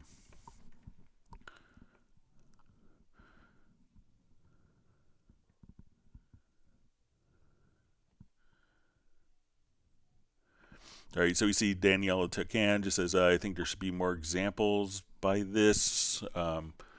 So let's say, I'll show you a different example of kind of how you could have the chord track just kind of follow initial ideas here.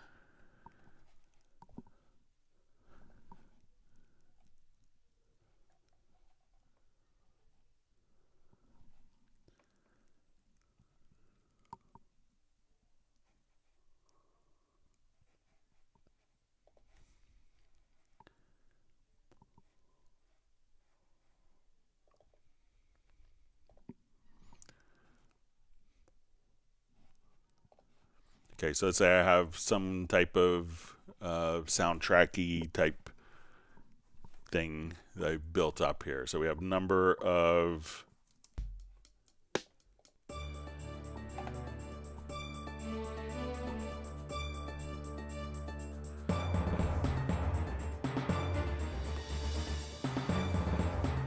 all right, so what I wanted to do is just come over, and I have these particular tracks all set to follow the chord track. So I want to now just come in to my chord track, say, okay, I want this to be in the key of E.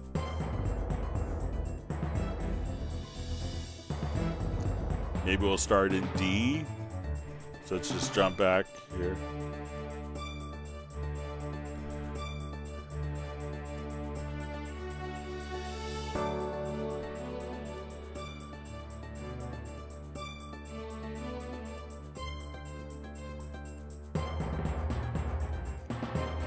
All right, so say where the timpani comes in there, I want it to go to like an E chord.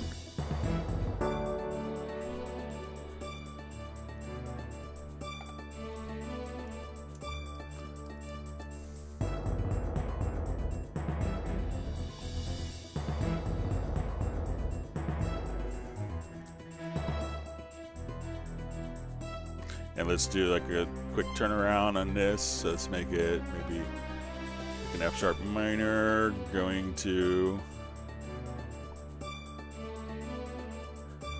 G to an A7.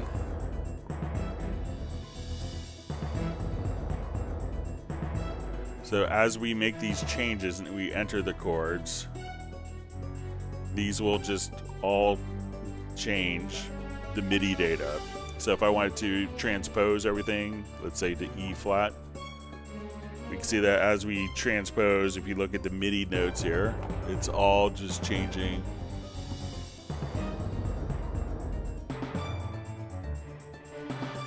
And all the notes are just changing just to match.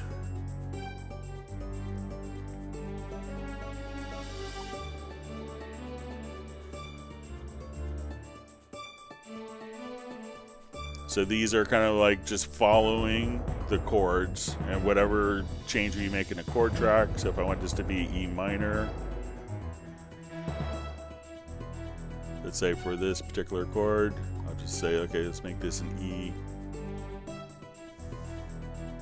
And even while it's playing, let's say it's E major now, I double click, let's make it E minor. It will retroactively change all the parts based on the chords. So that's how you could use the chord track to take an existing, so maybe you just kind of have an idea but you haven't worked out all the chords. You can take your existing sequence and then just be able to kind of pop in new chords and, you know, experiment around and come up with ideas that perhaps you weren't working with before. All right, so we see from Masta LBC says, when phase is correct visually on the tracks, does the latency compensation have a background influence on the timing? Sorry for the bad wording.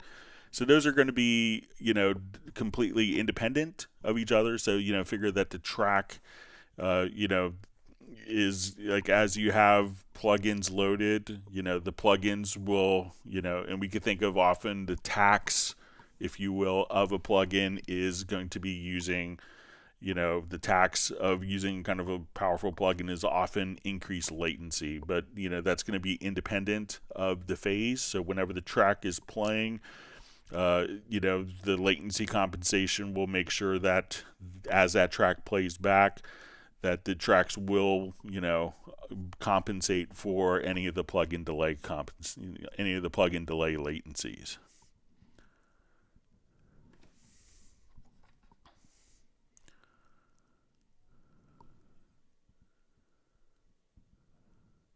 All right, we have Rude Screen checking in from the UK. Thanks for joining us.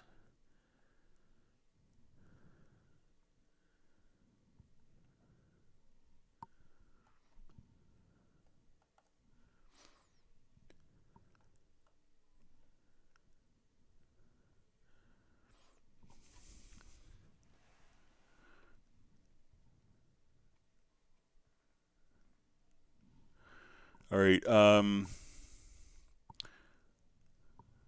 Okay, so just reading through comments here. See Peter's comment about version stuff. I would understand if the endless queries on versions, if they had some insider information on some super duper new and improved feature that was coming down the pipe. So, all right. Mandala Man asks, thanks, Greg. Hi, Greg. Thanks for coming on today. Is there a way to have automation automatically appear in ramp mode rather than step? I use Cubase 11 Pro. Thanks. Okay, so if it's going to be like automation, so it could. So let's say we open up. Let me just go to a different project here.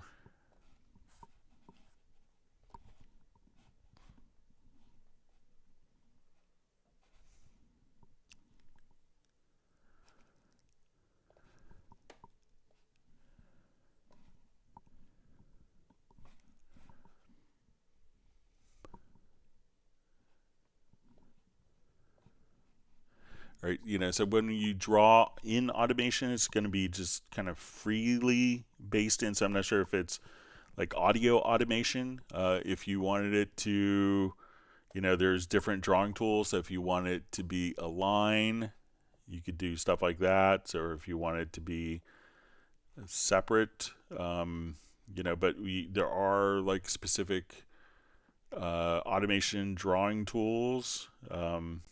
So, and if we wanted to, let's come back. So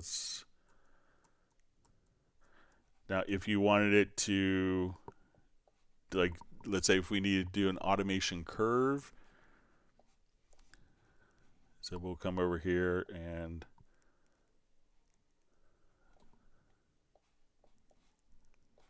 here, let me just take my snap off. All right, so if we wanted to do, if I just come directly here, we can do just a quick change like that. And if we wanted it to, do a curve, we could bring that down. And if we hover in the center area, we could adjust kind of the curve like that. So if you want it to be in ramp mode, so you could just simply come here and ramp up or select from here to the end and just say, okay, like, I wanted this, so once you add a point, so let's see if we come here. So if you want it, let's say that curve, so if you wanted it to jump up, because it's going to go from here to here. But if you wanted it to, adjust, you could just have it jump directly like that. So it's just grabbing the top center area.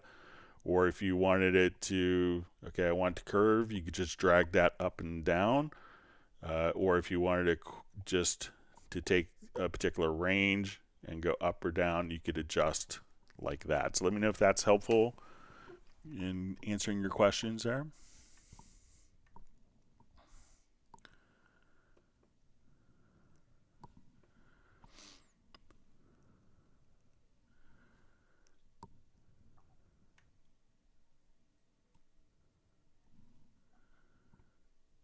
All right, so we see Anthony Jose says, I wish Cubase 13 has a MIDI learn functionality in a right-click menu. In Cubase 11, learning's to be done by generic remote method, which is time-taking process. So you don't have to wait for Cubase 13 because Cubase 12 does it already. Just pick up for your MIDI remote mapping, and that's really all you'd have to do. So you don't really need it you don't have to wait for Cubase 13 for that. You can just jump right in now.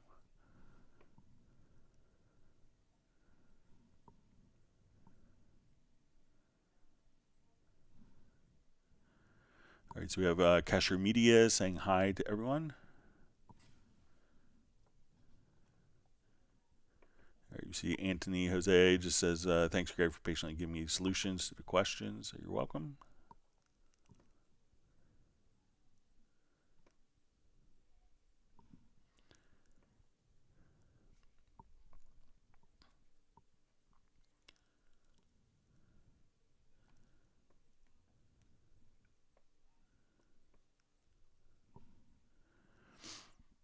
All right. All right. So we see question: can you demonstrate selecting all automation on a track either before and or after the area I automated? I usually just highlight and delete, but I notice that sometimes there will be data that after the last point of automation it will be either high or lower slowly by making audio go up over time. I just want to delete to end. Okay, so let's say if I come here, if I shift and double click on an automation point, that will select all the automation points from that point on and delete.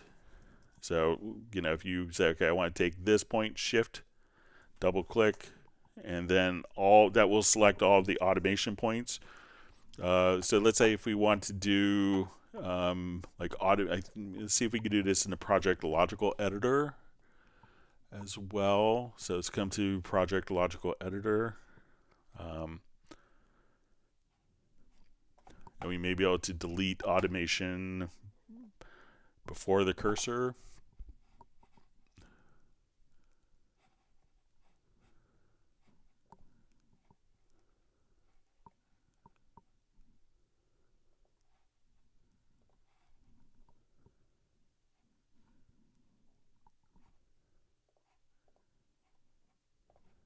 So we're going to do it on the selected track and position.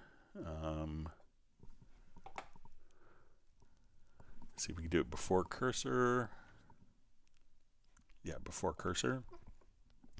All right, so now I have automation here. So let's see if I do that.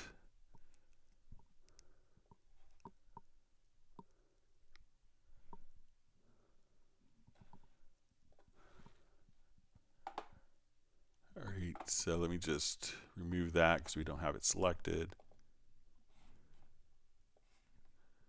So we could choose to,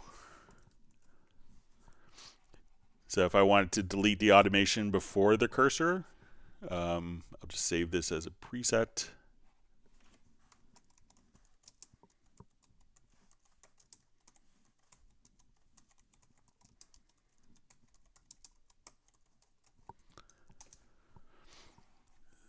All right, so we say we want to delete media type is equal to automation and the position is before the cursor. So we'll just come right over here. So all this automation before the cursor will just be deleted.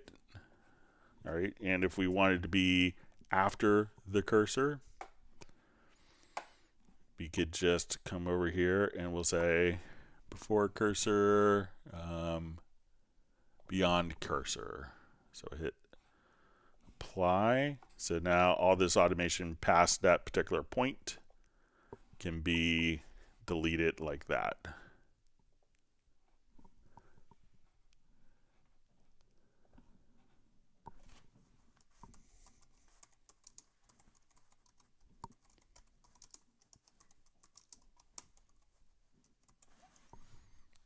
So just save that as a preset in case we need to call that up in a future live stream. So let me know if that will work for you, but also, if you need to just do it afterwards, shift and double click, that will select all of the particular automation points from that point on, and then just hit delete as well. So let me know if that's helpful for you.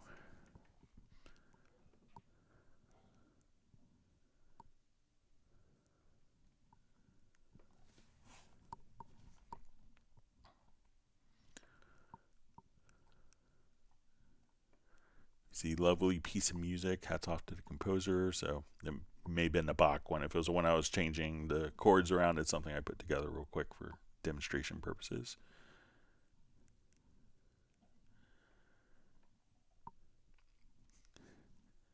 All right, so we see Peter and Michael Teams just afraid or not embracing the Project Logical editor. So, but yeah, definitely kind of jump into it. It's worth exploring. So play around with some of the presets. All right, so we have a question. Before we start writing the music, do we need to explicitly type in the root key in settings, or will Cubase will auto detect? Also, for the auto chord detection, do we need to set the root key?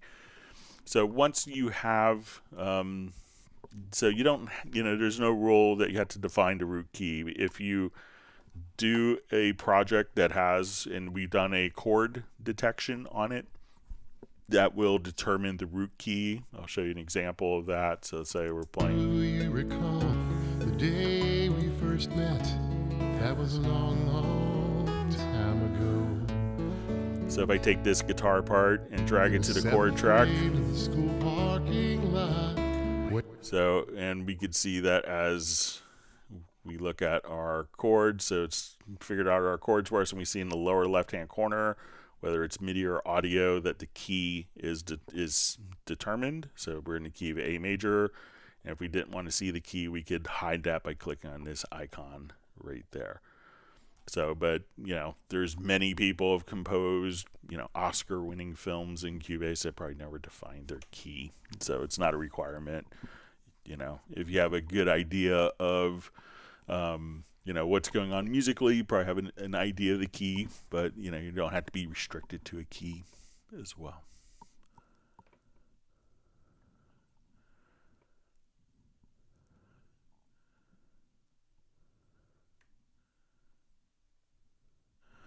All right, so we see from Mandala Man says, sorry, I wasn't specific enough. I was referring to automation in the MIDI edit window. So if it's going to be for like MIDI CCs, all you have to do, so let's say if we'll come over here and let's go to, say we want to see modulation. Okay, so once we go, we click here and we'll see our controller lane setup, and we'll say type of new controller event. So you see this little kind of drop down menu here. So type of new, so here we could say step or ramp. So if I put in modulation data here, it's going to step. And if I choose for that to ramp instead, now when I go down here, we could, as we add new points, it'll ramp. So you can set for MIDI CC data directly here.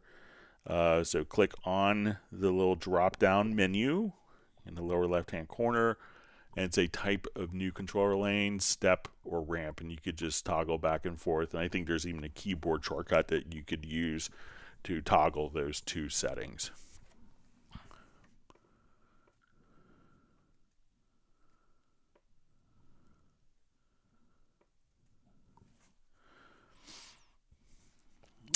So we see from Soren, you just asked Greg, someone bought Spectral Layers Pro 9 just recently, and based on the webpage selling upgrades to Spectral Layers 10 Pro already, we can assume Spectral Layers 10 is soon coming. Is there a grace period for Spectral Layers? So generally there's always going to be a grace period, but it's determined on when Spectral Layers is released, and it hasn't been released yet. As soon as it's released, then the grace period will be announced. But there's always I can't think of any time when there hasn't been a grace period update. So all right, so we have some Nala online TV checking in from South Africa. Thanks for joining us.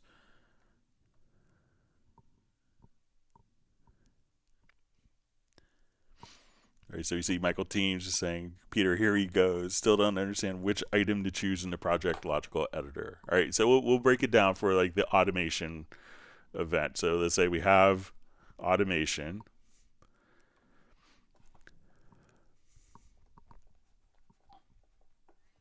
All right, so we're doing automation here. All right, so when we open up Project Logical Editor, first figure out if you want to change something, if you want to select something, or you want to actually delete it. So you have functions. So let's say we want to take the automation and I want to delete those particular parameters. Now, what do I want to delete? So I want to delete, and we'll say our media. I don't want to delete audio. I want to delete automation. So do I want to delete all of the automation, or do I want to set a particular condition for, so I could further refine. So I can say I want to delete automation that is after the cursor, beyond the cursor. So when we add another condition into it, at this point, that's when we add a second line. So we say insert, and we want to base it on the position of the events. So we're going to choose position, and the position is going to be beyond cursor. So now any automation data beyond the cursor here will be deleted. So when we would choose to do transform is when we say, okay, now I want it to transform this. So let's say we have automation here, and I want to take the automation beyond the cursor and bring it down 1 dB. So now we'll come over here and say we're going to transform automation beyond the cursor. And then when we have that criteria set and we want to affect that criteria in a different way, this is where you say trim, and we want to decrement by 1 dB. So now every point after this, so every automation point after the cursor on this track will decrement by 1 dB. So think of what kind of function do we want? Do we want to delete? Do we want to transform and change something? Do we want to select or deselect? What do we want? What do we want to do that to? Which criteria? And we could kind of refine that criteria, which with each line, or we could say I want to take this defined criteria and I want to change it in this way. So that's some of the basics for the project logical editor and logical editor. So I know could be like a computer programmer mentality. If it's the classic if this then that, which is kind of classic computer development. I'm not a computer developer. I'm not that smart a person. But there is a certain kind of flow of the logic of I want to define what function I want to do, what I want to do it to, and how I want it to change. And we could think of that as the functions for the project logical editor. So don't be afraid of it. You're not going to set off a nuclear bomb by playing around with it. And there's lots of different presets that could be downloaded as well. All the presets I think that I've done for live streams are on the Cubase Nation Discord. I'd be happy to share the latest ones that we've added in a couple months since those were put up.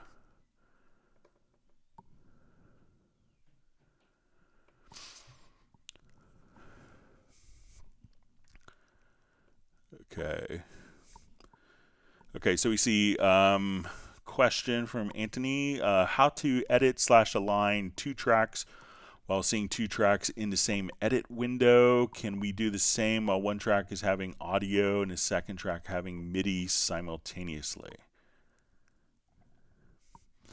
Okay, so let me just create kind of we'll do a couple of I'll do a new project here, and we'll just create new loop.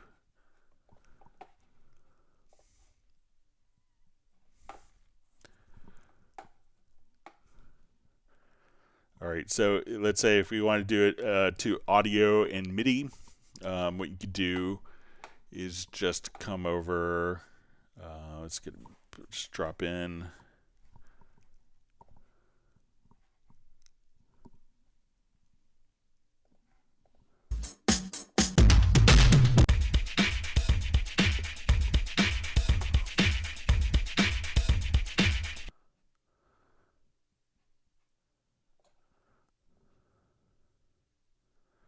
Okay, so let's say I have this as my drum loop here.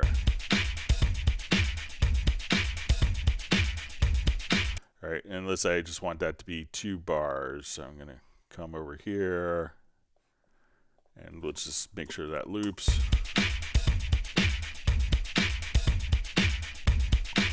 All right, so now I want to find like maybe a MIDI part that probably won't line up with that intentionally. So let's say it's fine. See if we can find a keyboard part.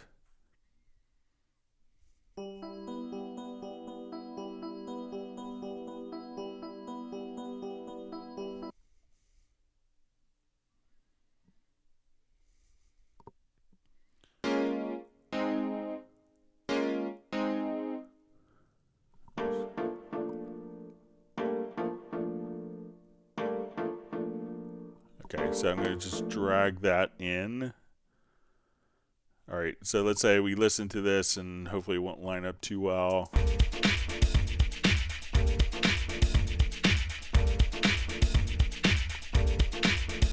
Let me just see if we can.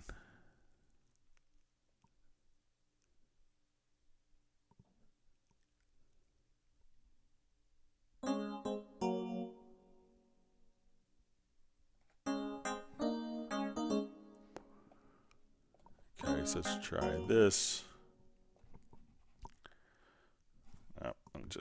We'll go back to this. All right, so if I wanted like these notes to quantize based on the groove of the audio, one of the things you could do is just come over to the audio file and we'll go to hit points, and you'll see this little create tab. And then what I want to do is, we could figure out where the hit points are in the audio file, so as we listen to it. And then what I want to do is to come over here and we'll say create groove. Now we go to our groove quantize presets here, and we can see that this is the groove from the drum beat. And now I could apply that groove to the MIDI. So now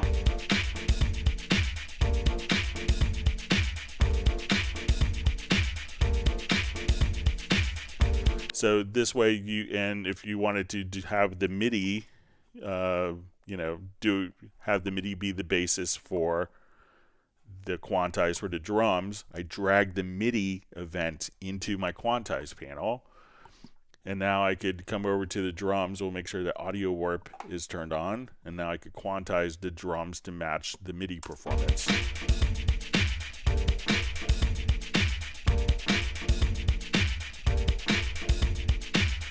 So either way, you could get those two events to be aligned musically in time without having to necessarily, do a lot of work. You can just do that. And if you want to do audio to audio, you could, do that just by using, by doing the quantizing just like you did. Or if you want to do it for like an audio parts, you could use the audio alignment function, and you can say, take this, I want this as the master time, I want the other one to follow, so I want one to be the reference and the other to be the target. And so this is often used for doing like when stacking background vocals.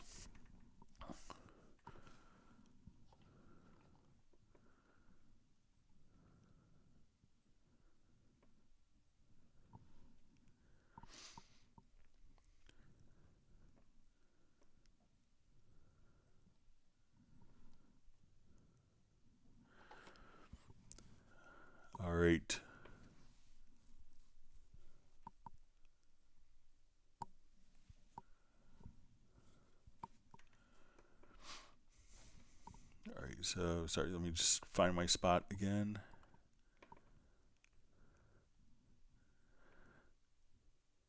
All right, so we see from Got Your, it just says that's easy fix to automation question. Thanks, Greg. So yeah, glad that worked out.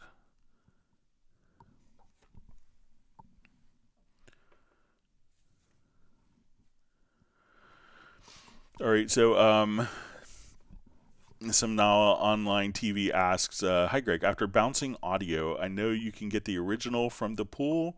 Can you revert to original audio in a project in the same place it was without importing it from the pool without using undo? All right, so what I often do in situations like this is utilize track versions. So let's say I'm here, I'm going to go to the track version area, and when we click, I'm going to say duplicate version.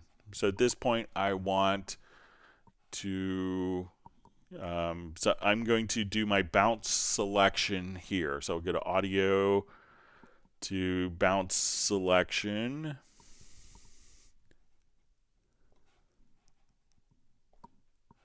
And let's say at this point, I'm going to reverse this audio. So I'm going to do maybe a complete fade. I want to reverse the audio.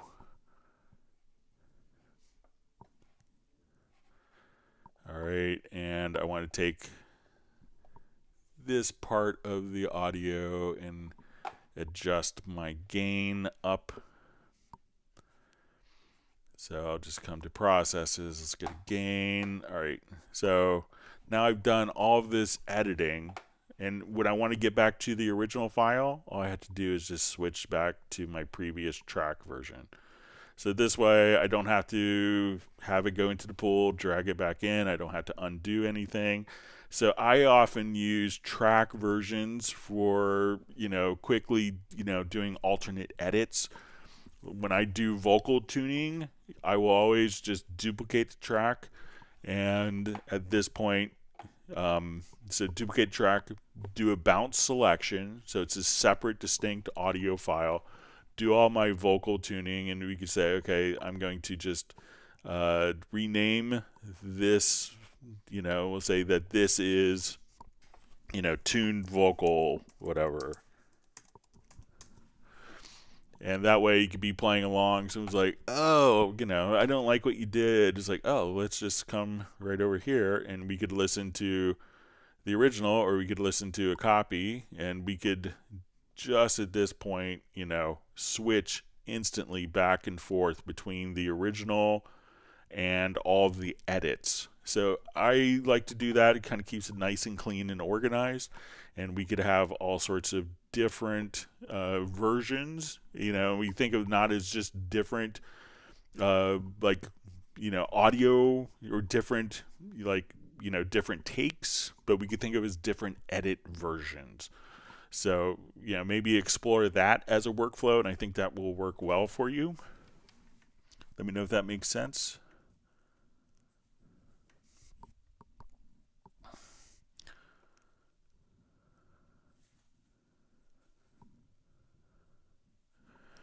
All right, so we see Kevin Mehmed just says, hello, Greg. What's the best way to make your vocals and your waves sound louder and more crisp with heavy metal techno guitar from Helix Native?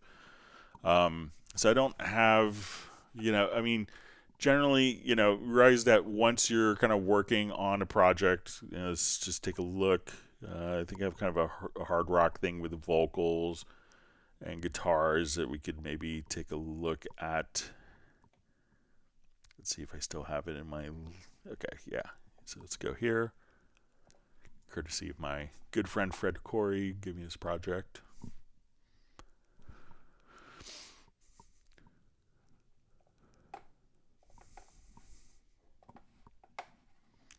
All right, so let's say we're,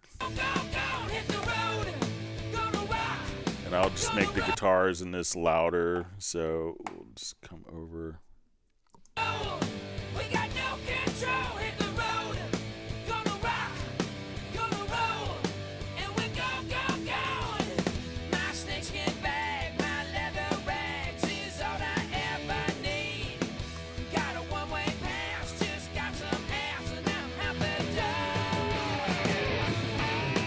All right, so now when I come here, I'll go to just my supervision.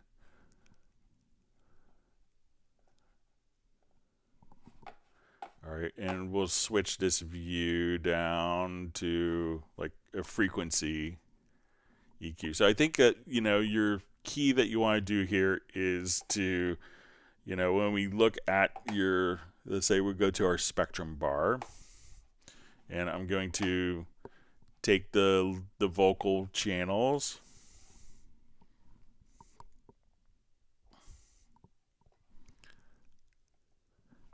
and let's take our guitars.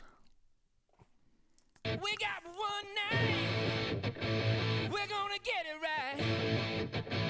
We're gonna crank it up and maybe start a fight. Now time is running out, but I'll be back again. Until the next time, it's not the end. All right, so now as we're kind of doing this, all right, so let's listen to our guitars here. We got one night, we're gonna get it right. We're gonna crank it up and maybe start a fight. Now time is running out, but I'll be back again. All right, so, as you're kind of working, with this, just try to make sure that the EQ isn't overlapping, and try to just adjust the particular EQ view. So say we come here. Now time is running out, but All right, so we'll just unmute these. I'll be back again until the next time. So if like the EQ is like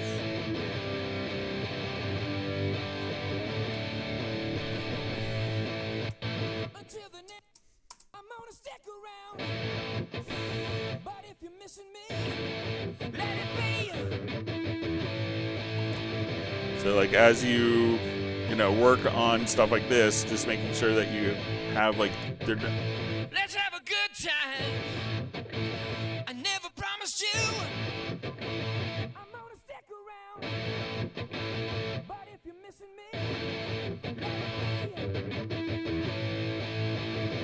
be. So, just make sure, and you could think of the analogy of like, two people can't stand in the same space, like in the same exact spot. So you have to kind of, often if you have three people can't stand in the same exact spot. So, guitars can move over and the vocals could be in the middle, and, just kind of carve out your EQ frequencies. And then, that will make, I think, a lot more sense. So let's say as we come over here, let's say to the chorus. We're gonna get it right. We're gonna hit the road. Gonna rock. Gonna roll. And I'm going. So you have just like boosting the highs. We got one night. We're gonna get it right. We're gonna And we'll just come here. until the next time. And this goes in. Hit the road. Gonna rock. So you can't hear the vocal there. But, try to have like, try to have different frequencies for different instruments, and that way they could sit there. So, a lot of times when people go, oh, that mix sounds amazing on tracks, it's not necessarily the mix that's great, but often the arrangement of the instruments to make sure that no one is kind of clashing harmonically over top of each other. That makes a big difference in your mix too. So, kind of choose your frequencies when you're recording or when you're processing. You're doing with your Helix Native, you can change it because you're probably doing like a dry guitar signal that's being processed. But, experiment, with EQ is probably the best way. And, you take your guitars, pan your vocal in the center, and take your guitars and pan them off to the, left and right edges too. So that, it can make it sound fuller and wider, but there's still kind of a spot for the vocals to sit without clashing.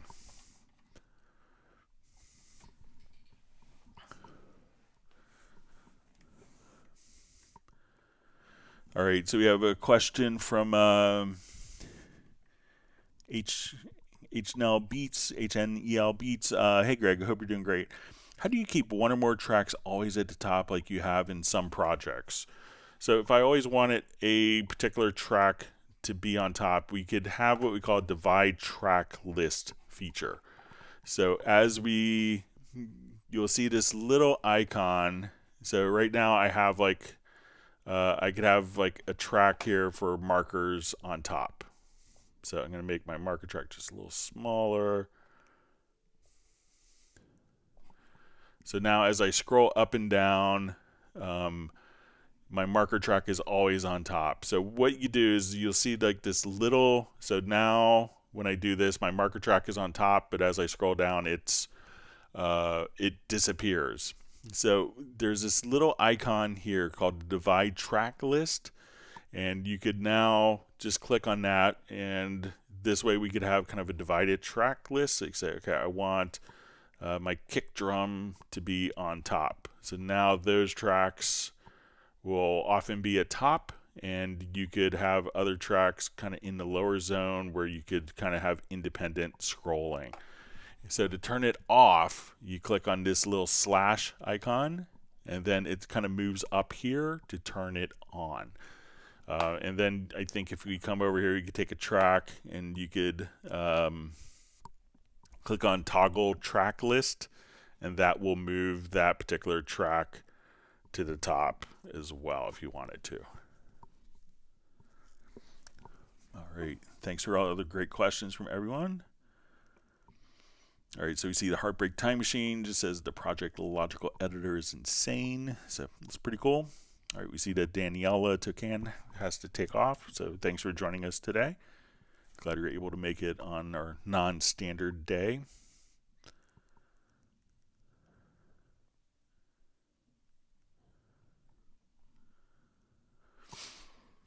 All right, so we have a question.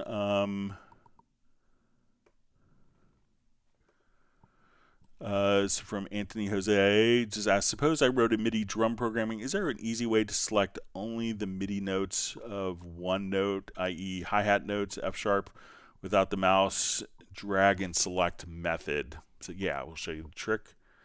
So a lot of functions, and this isn't necessarily just for the MIDI editor, but also for, automation and other different areas. If you hold down shift and double click on a particular event, that will select everything in that event afterwards. So when I come over here, let's go to, I think I'll have some drum programming here. So let's say I want to select all of my hi-hats here. Let's say I want to select all of my F sharp 0. So I'm going to just hold down shift and double click, and that will select all those particular notes in that field. So select the first one, shift, double click, and then all of those will be selected. So let me know if that's helpful. And if you want to select the lane, you could just select here, but selecting the actual notes instead of having to do this, especially if you have like 100 measures, just shift on the first one, shift double click on the first one, and that will select all of the notes on that particular pitch, or all automation points from that point onward, all events, etc.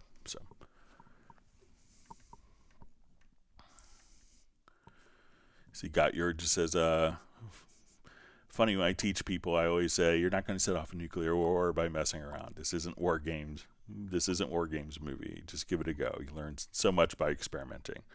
I still do that as well. It's great advice. It's like, oh, there's a reason that they put this icon here.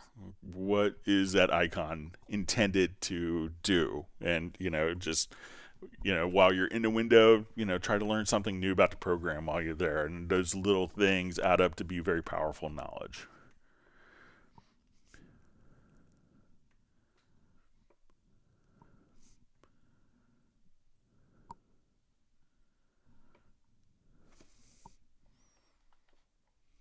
All right. Thanks for all the wonderful questions so far.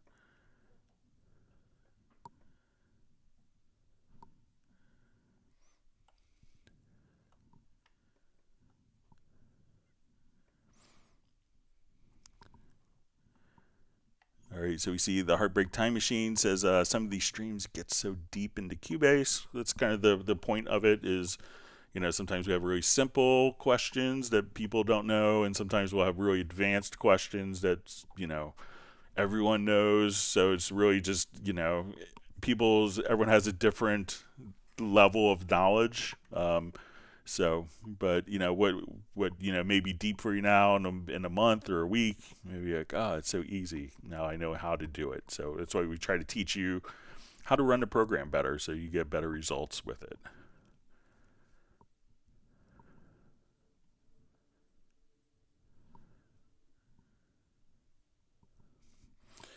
Okay, so we see Anthony just says, regarding my question of the edit 2 tracks simultaneously, what I meant was while editing the MIDI, can I see the audio of another track as a watermark or something in the editor window background? So it's not set up for that, but a lot of times, if I'm editing MIDI, I could just move, I could see this in my lower zone, and like our MIDI editors, as we zoom in and zoom out, as long as we have this icon turned on, while we don't see it necessarily on top, as the editor background, we could do that for audio events. But here we can see them directly on top of each other, and as we move, if he's like, oh, I want this to be right here, we can now just move the MIDI note directly to where the cursor is. I'm going to turn my snap off here. So now we could just move that, and you could align things visually like that pretty easily. So while it's not, the MIDI editor shows MIDI data, the sample editor shows sample stuff, but with the lower zone editor, they can be stacked right on top of each other. So it's pretty easy to have that automatically correlate.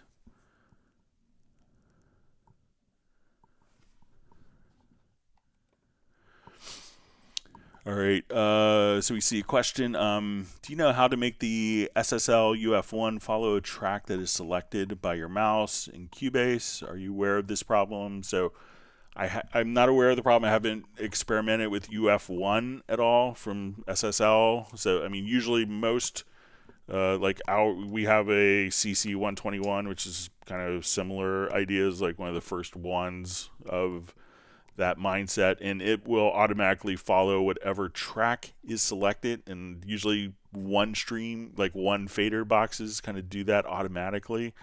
So I would assume that it would follow the track selection as opposed to, I know with Mackie control protocol that you have to, it doesn't follow the track selection. But you have to initiate the track selection from the hardware, which is kind of a bummer, and it's a limitation of the Mackie control protocol, because they thought everyone, why would you select tracks from a mouse when you have your Mackie control? So, I'm not aware of that problem. I do have a dear friend who's, vice president of those products for SSL. I could give him a call tomorrow and find out.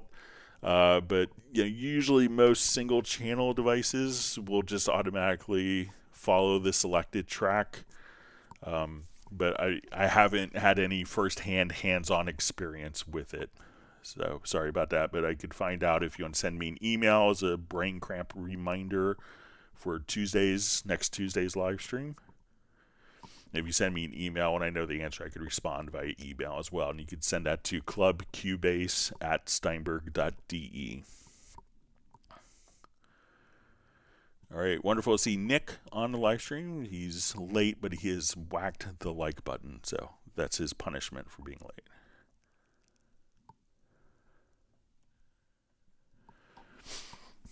All right, so we see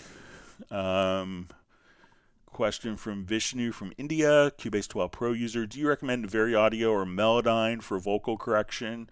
I'm obviously biased, but I would say that VariAudio is much more tightly integrated. I think that's a fair statement without any bias. And you have your unlimited undo history. It could follow the chord track. It could colorize based on chords. You could do automatic scale quantizing. You could extract to MIDI directly in. You don't have to run it as an ARA2 extension. I would say the only time that you would run Melodyne is if you had polyphonic material. That's my personal feelings on it. I think it's a fair statement as well. So if you're doing like a guitar part and you needed to take one chord from a major to a minor, you could do kind of the polyphonic editing. But I think a lot of just the built-in tuning, that VariAudio is very good. And I can tell you that I haven't really run Melodyne for doing like individual vocal. I haven't run Melodyne in a long time personally since like VariAudio is released.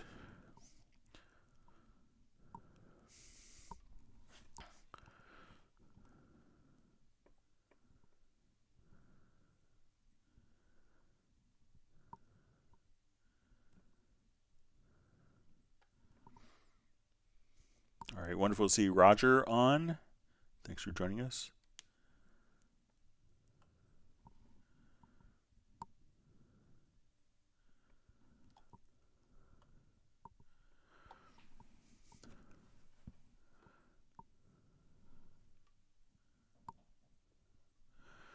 All right, so we see when we work with a video track, can we add two different video tracks back to the same video track? When we do that, can we match the timecode inside video to the project timecode? How to do that? Okay, so I'm not sure if I have any video with timecode burn in, but let me just take a look.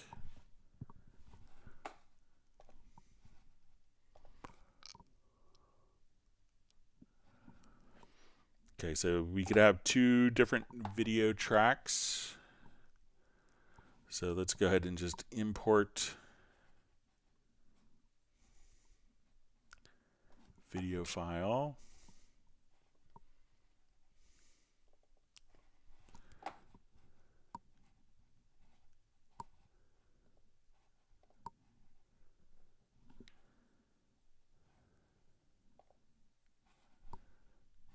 All right, and let's see if this may have a timecode burn in. Yeah, okay.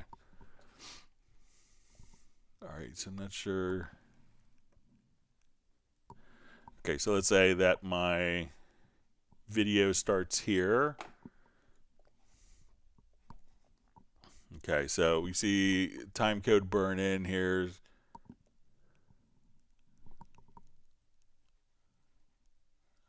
Or that may be just showing. Let me just check.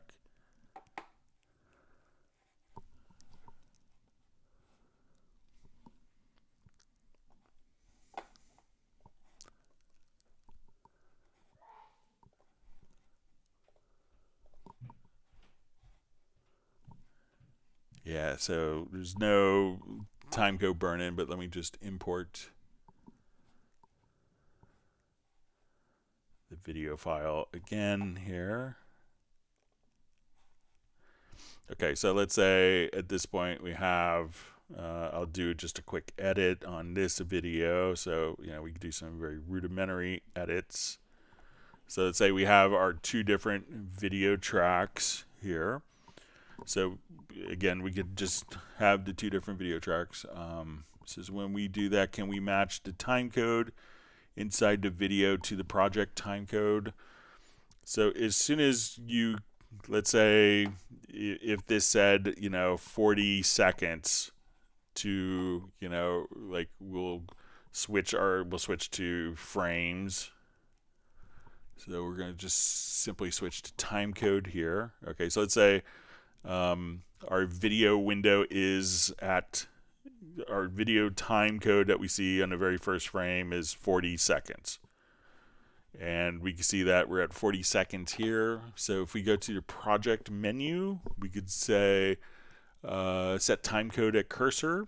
So I'll just say, okay, at the cursor, we want this to be 40 seconds and 0 frames, hit OK.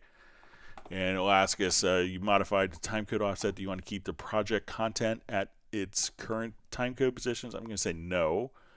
So now when we look at our time code, and we'll look at it in seconds, that our very first time code will be at 40 seconds. So you could have two different tracks, and then you could match the, so move to the very beginning of the video where you see the first, if you see the time code burned in, go to project and go to set time code at cursor, put your cursor there at the start, and then type in the time code value, and then it will be matched up. And one other thing to be aware of is, depending on the frame rate of the video, if you go to your project, and probably before you set the time code, set the time code at cursor, go to your project setup, and get the frame rate from the video first. And that way you won't have any other issues. But yeah, you could definitely use two tracks with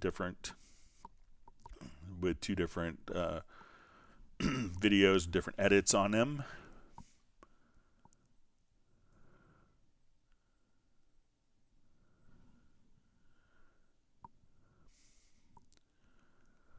Okay, so we see Frank Zimmerman has to go. Thanks for joining us today.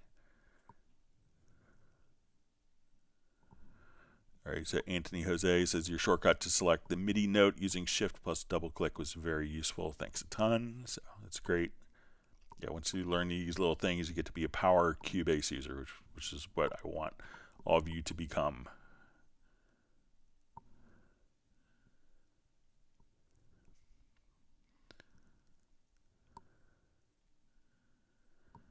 Okay, so we see DigiBeats Music saying, hi Greg, thanks for all the helpful information again.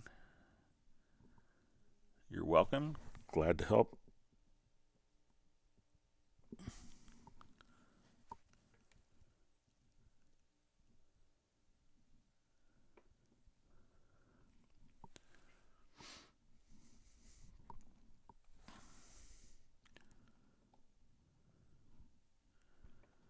Okay.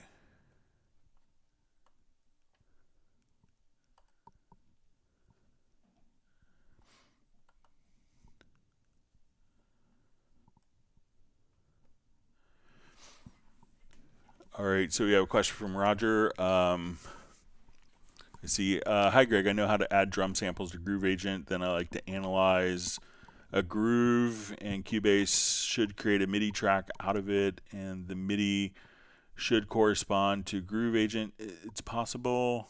Okay.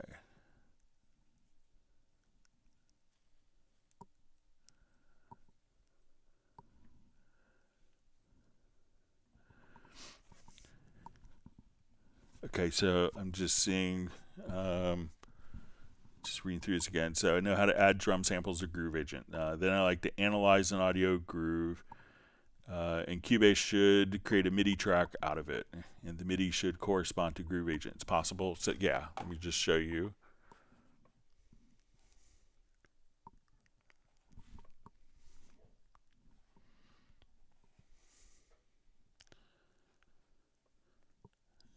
See if I have this project open.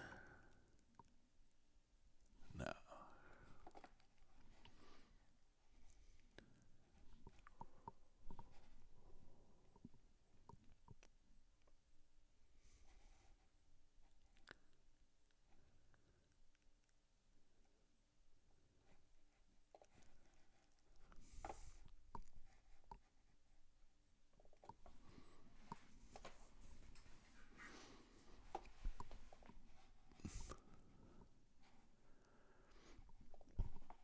Okay, so let's say we have an empty instance of Groove Agent here, and I'm going to take this particular groove, I'm going to select an instrument pad, drag it on, and then let's create, so once we have our groove laid out for us here, we're going to now at this point go to Slice, create the slices, and now that we've created slices, it's created an empty pattern pad, and I could drag this pattern directly to my project window, and this is basically the slices. So I'll just align these together here. So we play this together. That we'll be able to basically have these slices.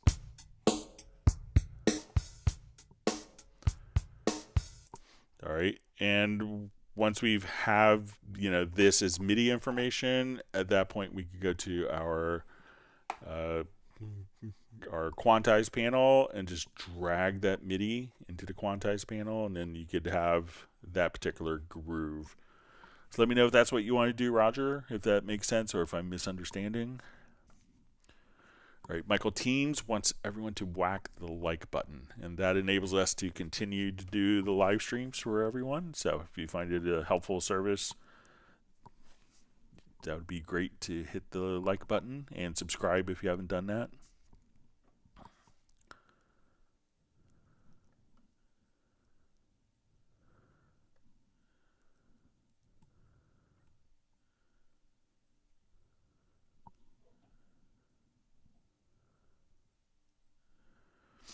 See, Charles Alexandra Baudouin says for his fader port 8, I'm using a key command to make only the selected tracks visible in the mix console, and this makes my faders update to the track selection. This method would probably also work with UF1, so that's a good suggestion.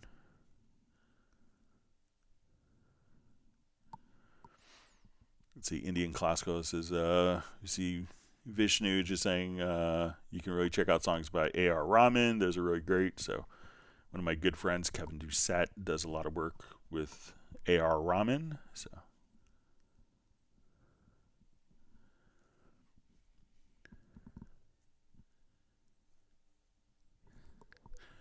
see, Joe just asked, and this is very clever, just having your first name, it was Joe without a last name. Does anyone else watch these videos as they work and then wish they could spend their time using Cubase instead of doing boring office work? So I think a lot of people have it on like while they're working or while they're home. A lot of people watch it on TV, surprisingly enough. So, but it's a great comment. So, and very clever of you for your company just putting in the name Joe instead of your last name as well.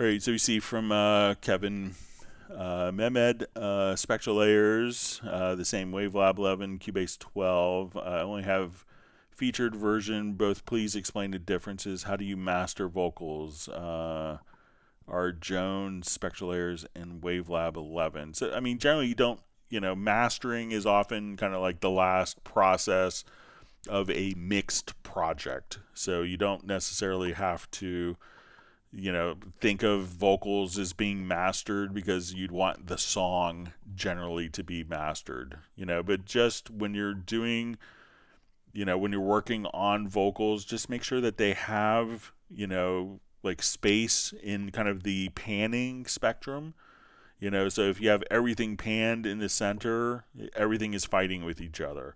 If you have everything panned hard right, they're all going to be fighting with each other. So you could pan different instruments. Make sure that the other tracks just aren't clashing with the melody.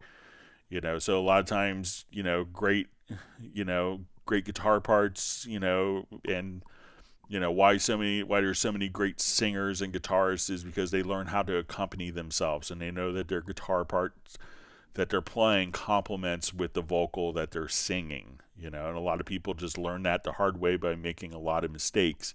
But you could, just have those kind of, make sure it's going to sound okay musically. Don't think about necessarily processing and running through, making it louder and louder and kind of fighting each other. But, think of finding its harmonic space, like, its musical tone space, as well as its kind of spectrum for panning space as well.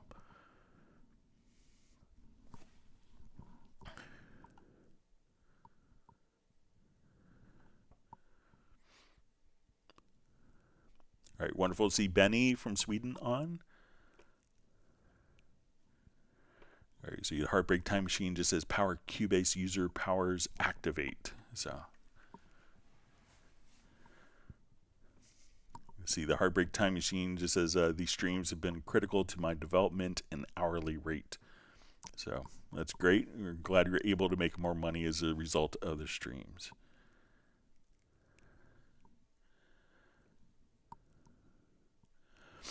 All right, so we see from Vishnu, Greg, just a question again about VariAudio. If I have edited a part of a vocal, how can I make it permanent?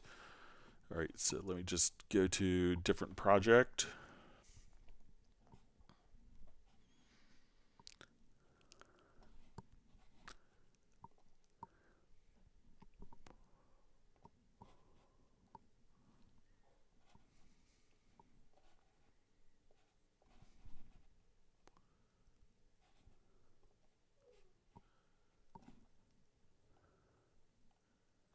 Okay, so let's say I've done vocal tuning on this particular file.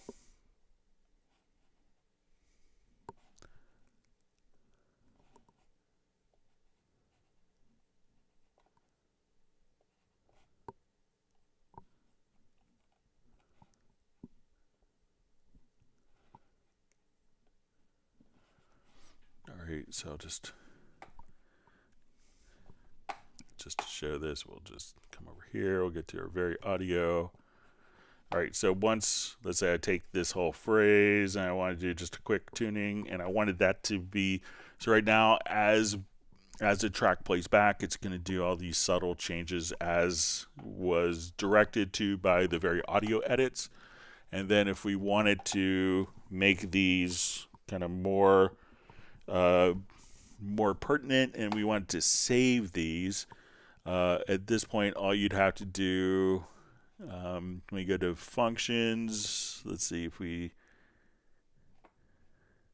would just say flatten real-time processing. And then that would embed the changes. So you see just this little functions menu, and you could just choose to flatten real-time processing, and that will, instead of playing it back in real time, that will embed the changes that we made in the VariAudio edits to the particular file. So again, just come here and choose functions to flatten real-time processing.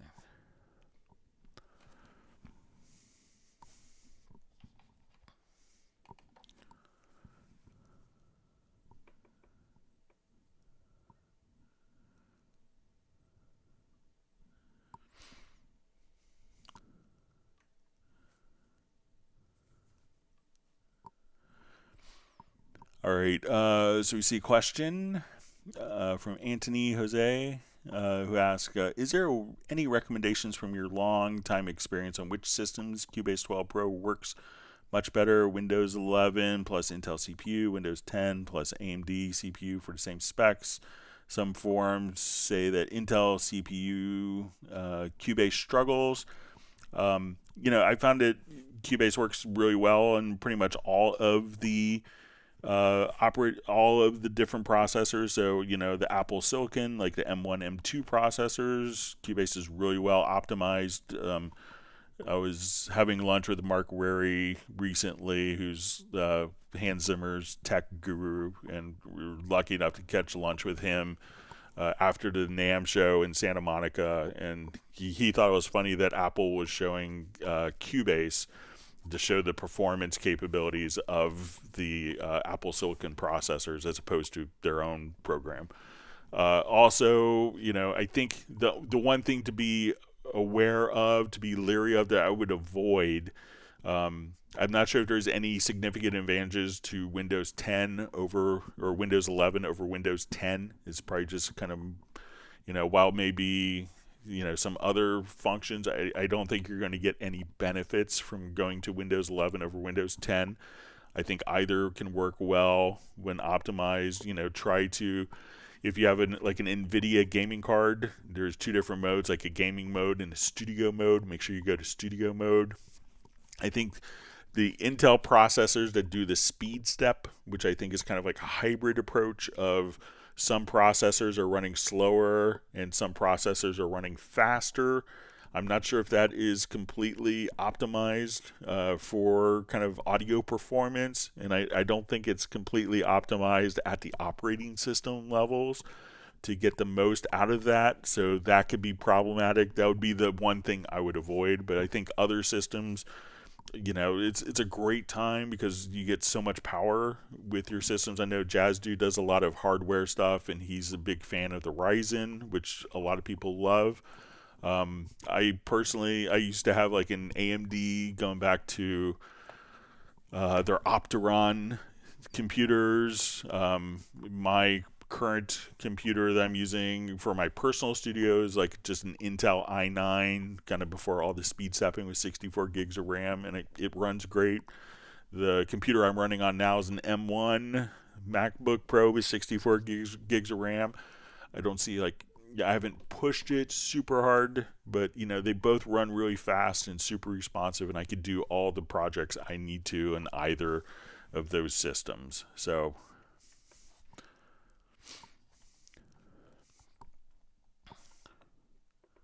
all right, let's move on. Thanks again for all the great questions.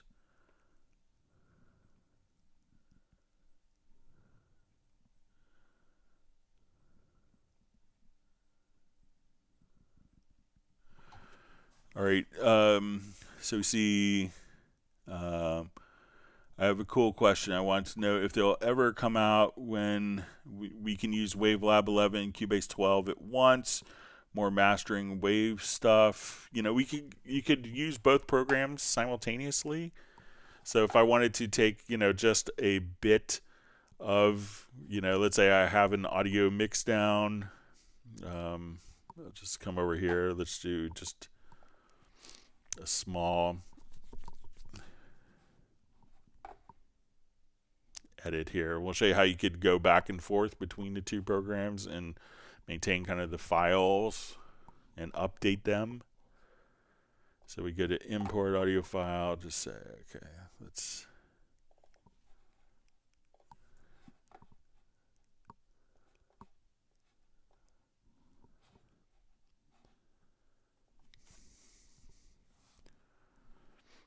okay, so I'll just use just a small part of this particular song,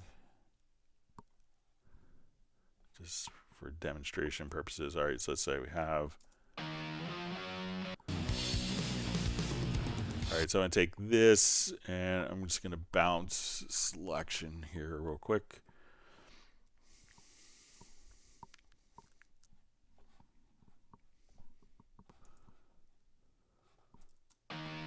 All right, so now when we do this, and if I wanted this to go into Wavelab and do an edit and then bring it back, all you'd have to do is say, okay, we'll go to our audio and say, let's edit in Wavelab. We can do our edit here. So let's say I want to take this and just come over here. Let's do just something.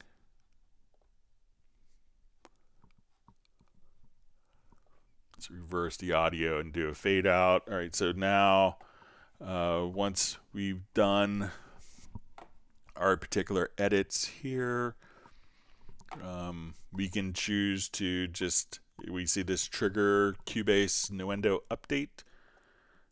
So I do that and we go back to Cubase. Let me and then that particular file can just be loaded directly back into Cubase if I saved it. So let's say I will save this in Wavelab. I think we need to save it.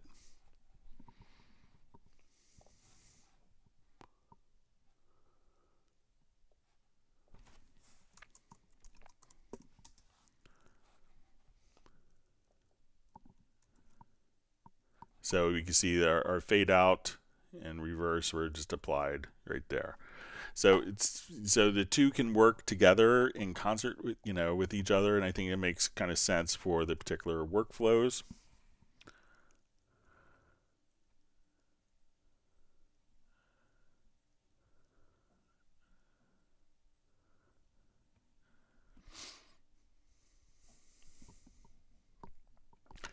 All right, always wonderful to see Tiago checking in from Brazil. Thanks for joining us today. And Club to Breathe is also from Brazil.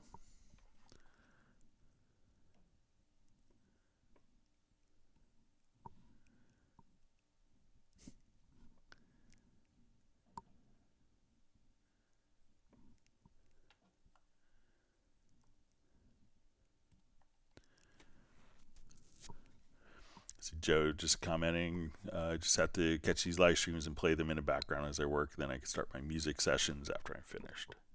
Well, hopefully you'll be able to do your day job so you could be able to, have a great studio to make music at home.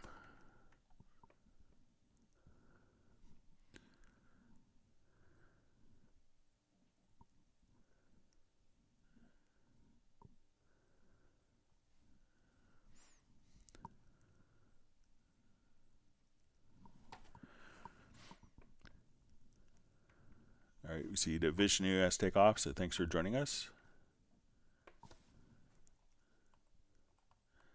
All right, so I think I'm at the end of questions. I think I'm at the end of questions on the chat.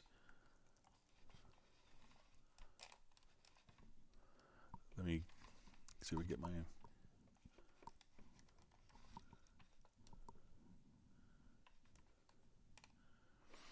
All right, so I know we had questions that were sent in advance, so let me get to those.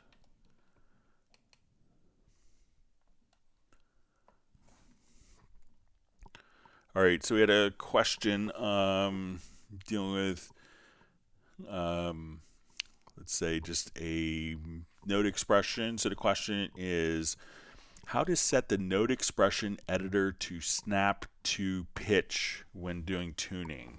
Okay.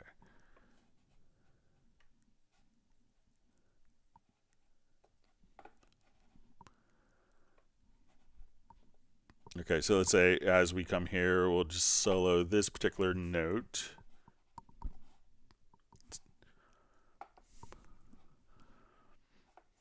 All right, so we'll listen to this note here.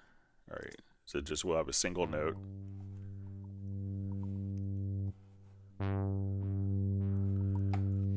All right, so when I go into the editor, we could go into the there's two different modes of when you double click on the note.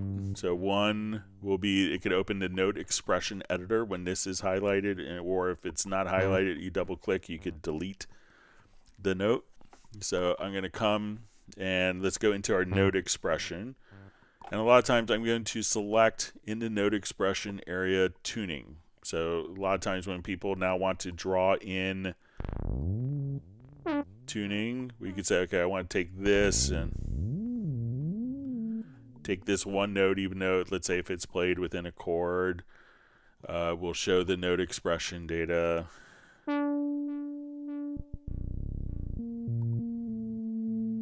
So that's all kind of one single note. But let's say I wanted this to actually be tuned. So as I just kind of draw in, we can again play it.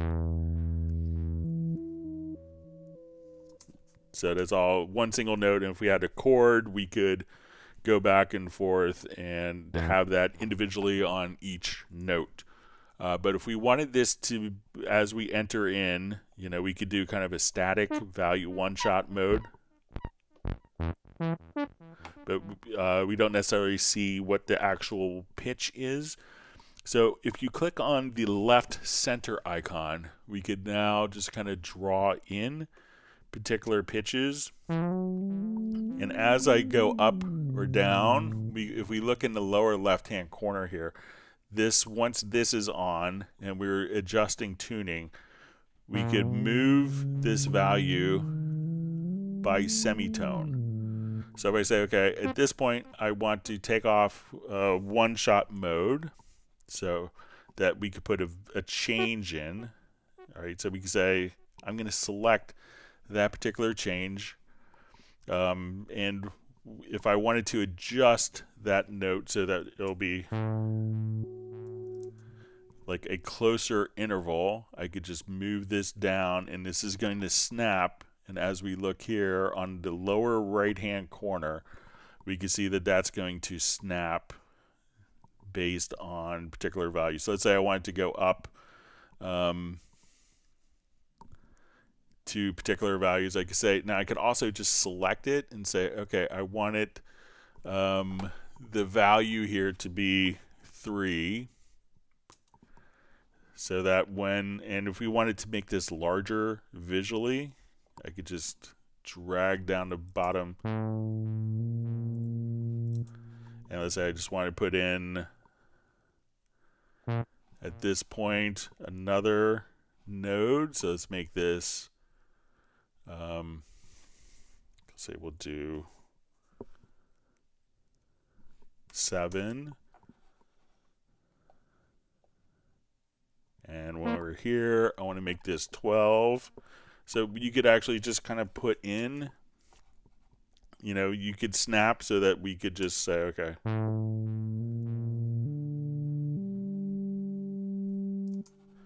So this way we could actually just know what pitch that we're working with as it's being entered by just looking at the lower left-hand corner. I'll move the playhead cursor. And that will snap, and without the snap turned on, it could go to anywhere in between pitches, which may be good if you want to. And I'll turn my snap off so we could kind of freely draw in. So now as we play this particular note, and then freeform. So, and again, we can do that all on one single note with VST 3.5 instruments, which is like really super handy for making MIDI more expressive. All right, so we see a question that's mailed in. Can transport stop modes be different in editors versus the project window? So the two editors would be the same, so when we have our transport stop, and there could be different ways of doing this. So one is like when I stop, I may want it to stop in the position where I hit the stop button. So if I hit play, I hit stop, and it's going to the playhead, if I hit play again, the space bar will continue on. Now, if we're doing a lot of editing on a particular task, I may want to, when I hit stop, to go back to the start position. So there is a preference for this. So if we go to our preferences to transport, and there's a return to start position on stop. So now, as soon as if I want to go back to that position, it'll go back to the start position. Now I think I've set up a key command to toggle that preference on or off. And I think I use Shift plus spacebar. So now I could continue on and then hit that again and go back to where I was. So I could just kind of toggle, and that's just a keyboard shortcut that I had set up so that I could go back to the particular start position. Or if I want, now if I say, okay, I'm doing vocal edits and I want it to go back. Now, another method of kind of achieving this, if you have a numeric keypad, because we think of this spacebar as start and play. But if we use the numeric keypad, I could use the enter key to play, and then we have the 0 key. So if I hit the 0 key on the numeric keypad once, it will, when we're in. So if I hit it once now, it'll stop right where it is. And if I hit it a second time, it goes back to the start position. So, and this is a lot of times how I've used Cubase for transport. So it's just like my middle finger on the, on the enter and then stop. will be on my index finger on my right hand to stop in place, or hit it again and it'll play back directly. So again, one tap stops in place, the second tap returns to the start position.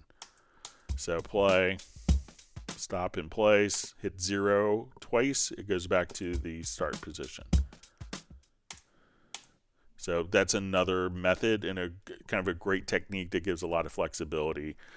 So that's, but if you wanted to change the behavior, we could go to the preferences and again, transport to return to start position on stop, and you could program a keyboard shortcut to toggle the behavior as you see fit.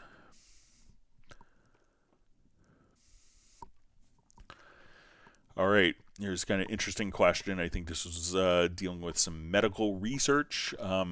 Is there a test tone signal generator that could be adjusted in intervals of 1/10 of 1 hertz? Okay, so let's take a look. So I think that the built-in plugins that we have for the test generator will test those. So come over here. So if we go to under tools, we'll see our test generator. All right, so just turn that down so it'll be less obnoxious. All right, so as we work with this, we could put in, let's see if we could put in, we have 440.0, so let's see if we could do 440.1. Oh, we can actually. So we could do that right here, and that'll go up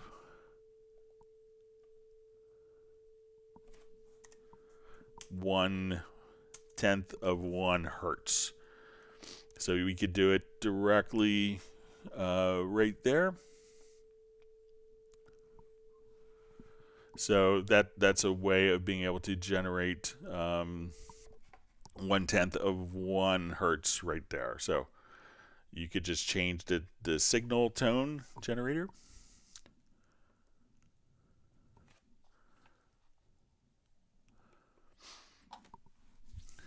All right, next question. We see, hello, Greg.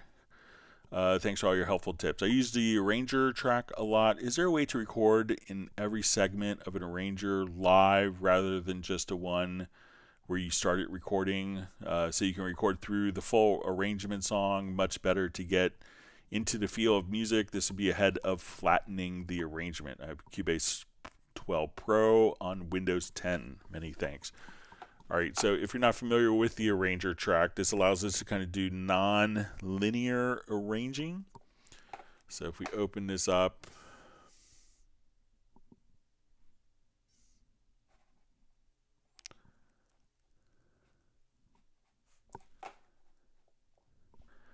okay, so once we have our arranger track, we can define different portions of the song, and once the arranger track is active, instead of it playing back in a straight linear fashion, we can have the arrangements kind of jump around.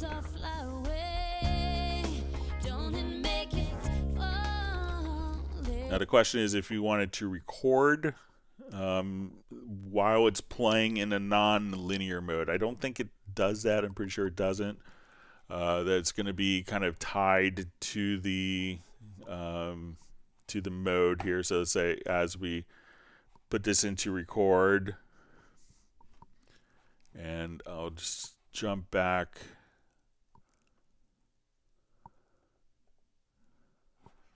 That I think it's going to kick out or only record through the current arranger section. All right. All right, I'm just going to activate the arranger track here. I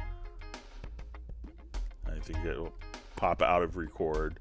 All at once, you kissed my face. The world was like a brand new place. Felt my fear. So it's not going to record in two different times, but what you can do, so it's not going to do that until you do flatten the arranger track. So if we wanted to come to our arranger track set up. I'll just come over here, and what the flatten chain does is basically take, I'll just do it into the current project.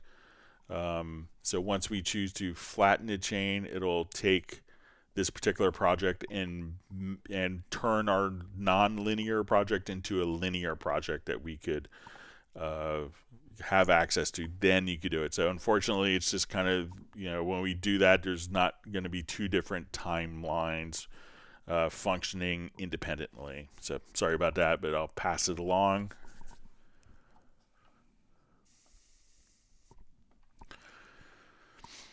All right, so you just see, hi Greg, follow-up question from the last live stream. I need to send a song composed, a .cpr file out to the world without any info of our studio equipment in the CPR file, for example, plugins, instruments, shortcuts.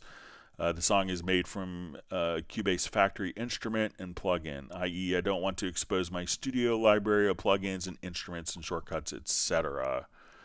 Okay, so if we need to send this out as like a .cpr file, so let me just come over here. I'll just do a small section of it.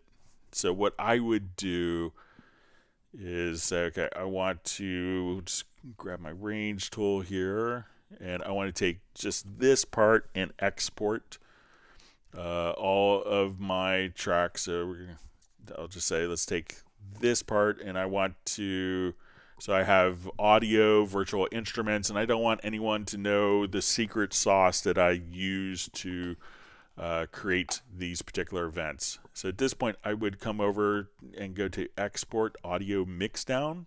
And I'm just going to do just a small section. I'm going to select multiple. So I want my group channel. Let's do our stereo out. Let's do our effects channels, our instruments, our VST instrument channels, and our audio channels. And at this point, I'm going to just say, let's get, and we'll say after export, we could include all of the groups and sends on it if you wanted to, or if you wanted it to be dry, you can disable the effects. So you could include the effects, you could include the channel strip and EQ and inserts, or you could include the sends or the master effects. So, and we'll say after export, I want to create a new project. So I'll just say, let's export audio. Let me change the naming scheme because I probably used this before.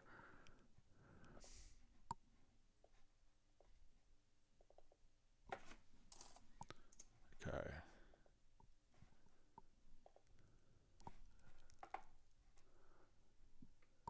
I'll just put it all onto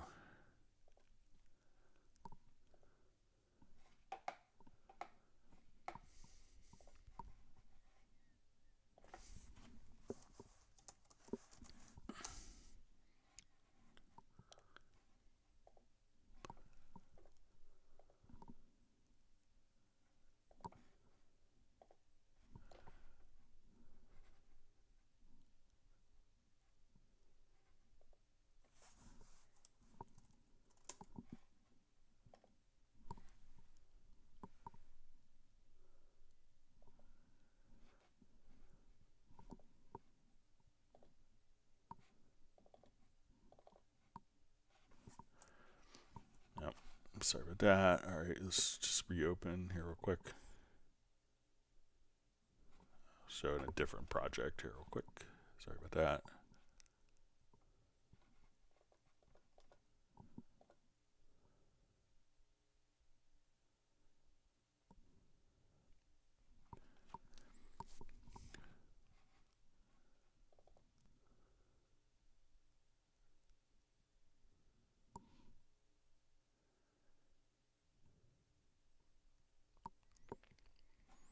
All right, so we'll use this project, and I'll set my left and right locators around. So again, we'll go to our file to export audio mixdown. So I just want to have my groups, let's say my effects. We'll select multiple.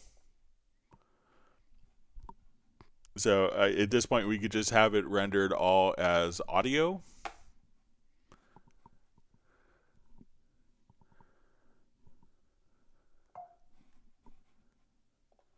All right, and then we'll create a new project.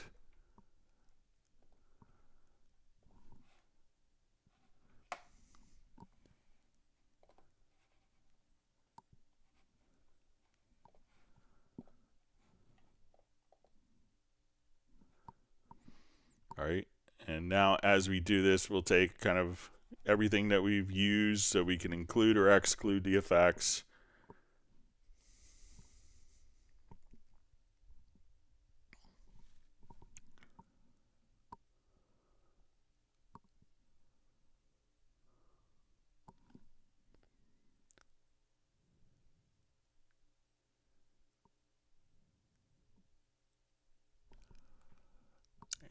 Let it do its thing.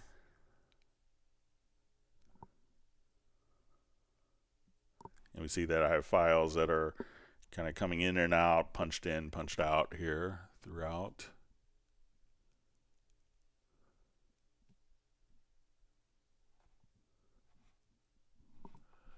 All right, so now it's created our new project and everything is just a stem.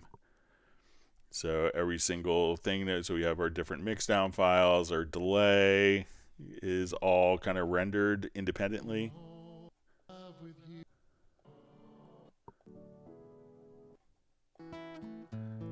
So we got our guitar parts. And then I could just pass on this export file so all the files are equal length. All the files can have the naming carried over from the tracks, and they don't know whatever tools you used in your particular project. They won't be able to kind of figure it out unless it's you included it in the name. So once again, go to File to export audio mixdown, select multiple, select all the different tracks, and you could export it with particular processing or not, and then you could have it automatically create a new project, or or insert it into the pool if you wanted to. Okay, so I think I got some emails that had come in. Let's see if we can get to some of those quickly.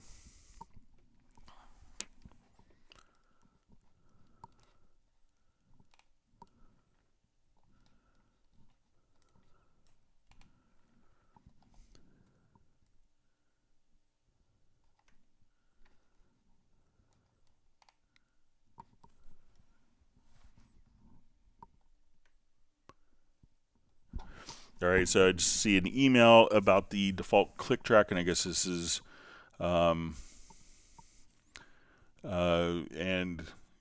this person was just wondering if I would consider changing the default click track sound because it bothers people in the room when he watches it on a tablet. If I would change the click track sound to the woodblock sound.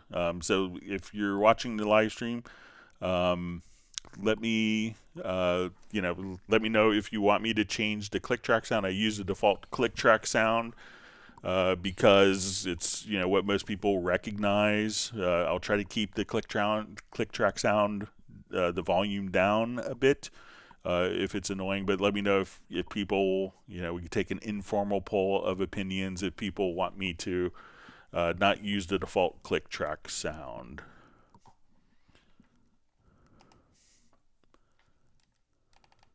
All right, let's see.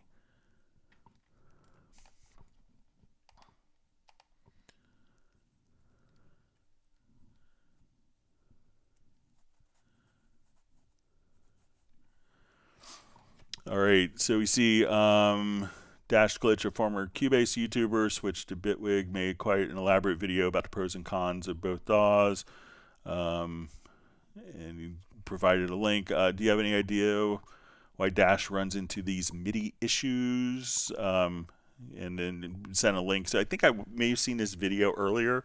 So I think it might have been with like a Riffer plugin, something like that. So some of the plugins, if there is like little MIDI timing, depending on, I think that some plugins will be developed using kind of like a Juice SDK, and then it doesn't handle, it's kind of a very generic type of plugin architecture for like, developing plugins. And I think that, when you do that, that the MIDI timing may not work as accurately as if it was properly written for VST3. So, a lot of times when we're doing stuff like, where you have different tracks that will be utilizing, different plugins, that you won't really notice any change if you're using. So I think a lot of the issues, if I remember one, I think it was like a Riffer plugin that, and it's kind of a plugin that's kind of known within the VST to cause, it's probably not written within to utilize the full VST spec. So I think that would probably be the issue, but I'll watch the videos. All right, it's good to...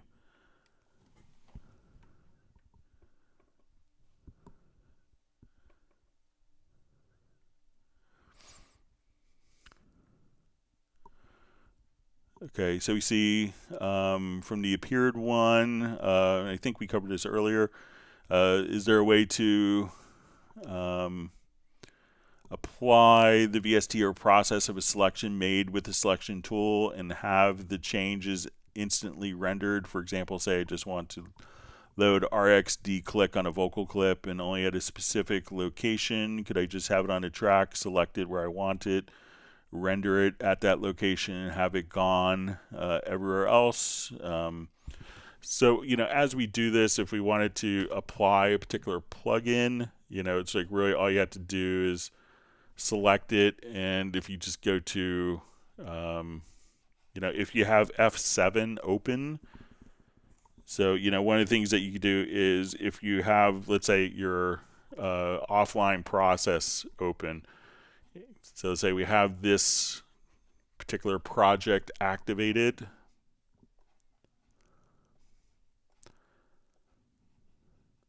I could take just that particular selection and say, okay, so once I have this selected here, let's say as an insert, I have, let's say, a delay. So I'll just come over here and we'll select a delay.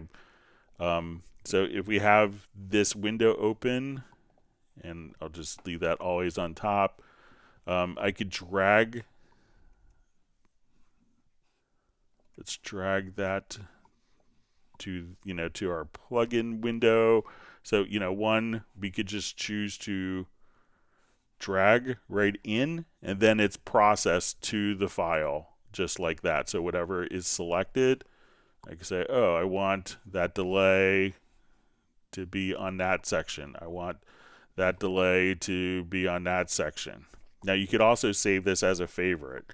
So I want to take my declick. Once I'm here, just drag it up, and that's all you have to do the processing. So you could just open up any of the windows and save it as a favorite and drag and drop and be able to do the processing just that easily. So I think that's pretty cool. And the fact is that even after you saved a project, you could come here and say, oh, I didn't like it on this one 10 years later, and I could remove this independently without affecting any of the other processes in a non-linear manner. So we could just come over here, and the original file will always be preserved. So we could just say, okay, let's just delete all.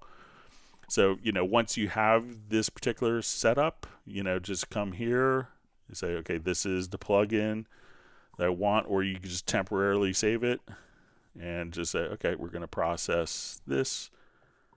Select the area that you want to do it, drag the plugin in, and then right click and delete all, just like that. So I think it's pretty fast and easy.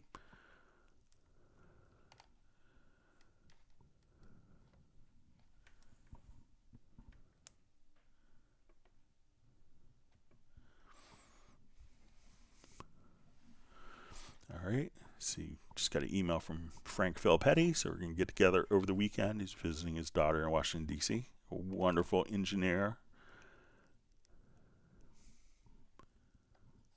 All right, so I think we got 3 emails about the click track. All right, so it's another email just came in about the SSL UF1. Let me see if there's more information.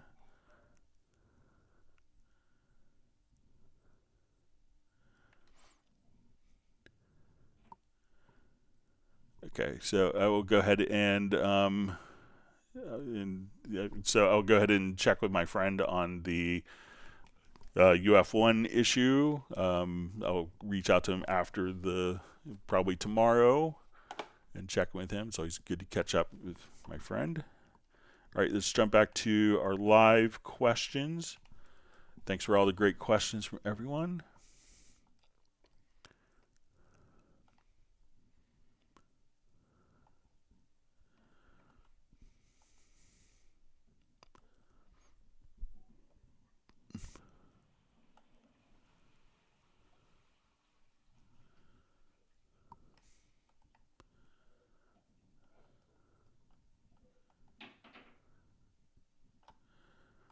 All right, let me just find my spot.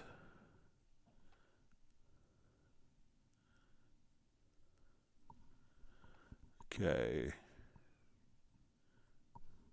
All right, wonderful to see Michael Pierce was able to make it.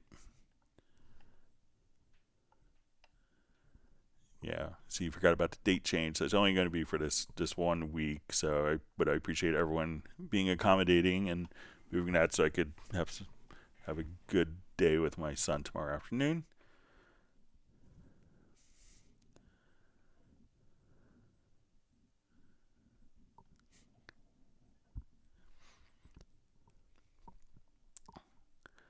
All right, see, Michael Teams has given Michael Pierce a creamsicle, and he was just kind of wondering what that is. So it's generally where it's probably chocolate ice cream on the outside and kind of like frozen cream on the inside, maybe like vanilla on the inside. So it's just a contrast of flavors. There's probably a different terminology for it in the UK.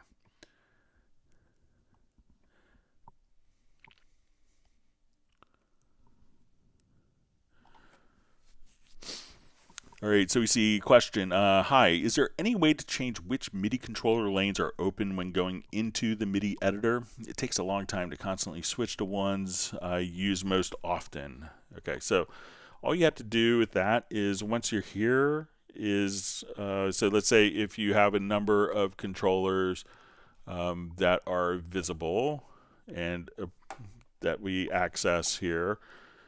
So I'll make this full screen and not draw on the note. So I'll make this larger here. I'm just going to load up a preset. So this is one I did for Nari Soul. So let's say, once we have everything set up, just click on the little menu here and you could add a preset. So at this point, you could just go back and forth between, and you can see different presets. So you can say, okay, this is for my friend Doug, this is for Nari, so you could have different presets that will automatically populate. So a lot of times composers will see velocity, MIDI CC7 for volume, maybe expression and modulation, and they live and die with those particular MIDI CC. So once you have that configured once, click in the lower left hand corner, the little drop down arrow, and save it as a preset, and then you could call it up. And depending on like the height of it, you may get to the point like if we go back to our lower zone, that when you do this, and you load up a particular preset, that you're like, oh, and you may get this message like not enough space to show it all, and it could be that as we so let's say I give it more space here, let's say we open it up now, and we notice that it may get tucked away as we decrease the vertical space. So you see that some of the controller lanes will drop out where it doesn't make sense after a certain point. So you could, If you don't see them, you could try to just adjust the vertical space if you're using the lower zone MIDI editor. But just click and save the presets right there, and then you could instantly call them up again.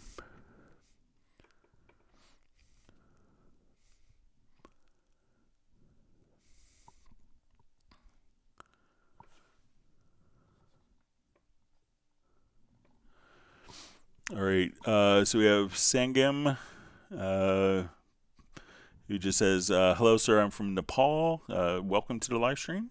I'm sure it's a very early there in the morning, probably the middle of the night. I have some problems I'm confused how to solve. Can I get your Gmail address if possible?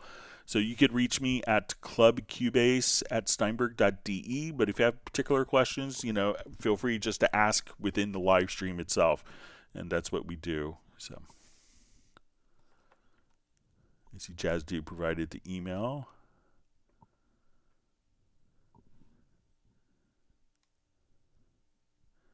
See, John Costigan's also explaining creamsicles. Maybe it's just an American phenomena. My son loves the mango creamsicles from Trader Joe's.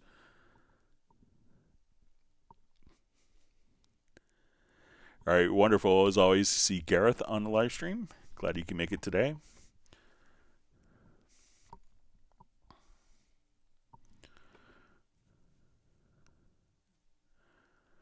Okay, so we see from Kevin, just says, probably going to buy it sometimes this year, Greg. Both Spectral Layers versions the same in Cubase 12 Pro and Wavelab 11, both Spectral arrows. The full version can I use in Waveland 11, or does it AI Arcom, or does AI Arcom? So with Cubase, you get Spectral Layers 1, but Spectral Layers, Pro, in Spectral Layers Elements, you could run, concurrently with either Cubase or Wavelab.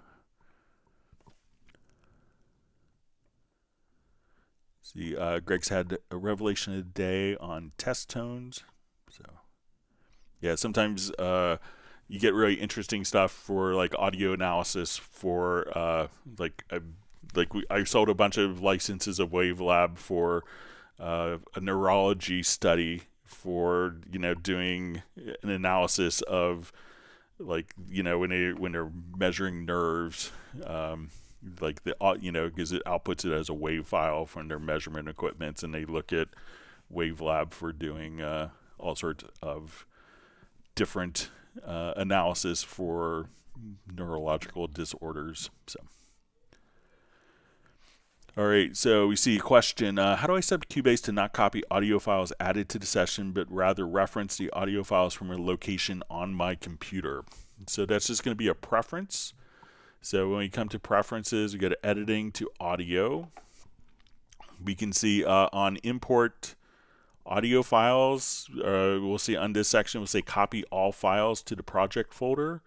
So now if I don't do that, and I copy, let me just drag a file. We'll look at our pool window here. So we'll just say, go to media, we'll open a pool window. We can see all of my files here are all going to be probably in the same folder.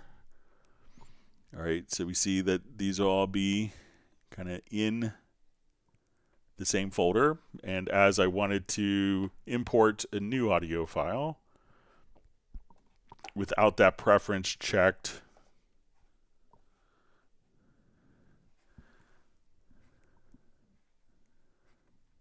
that I may not have hit apply, but just come right over here, and when you say just choose copy all, uncheck copy all projects to project folder, and then that will keep it at the same location and reference it.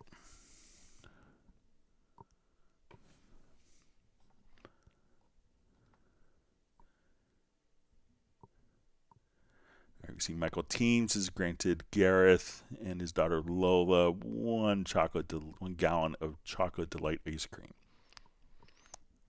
I think that's 2.2 liters, maybe. So, all right. So we have Sable Winters checking in from San Francisco. Thanks for joining us. Glad you can make it today.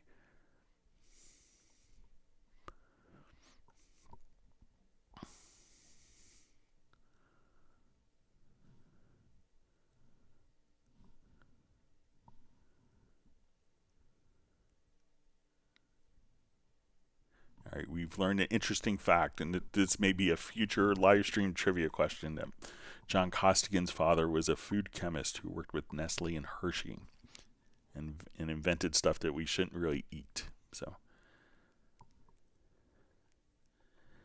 all right. So Michael Teams wants to modify the like button so it could be whacked easily.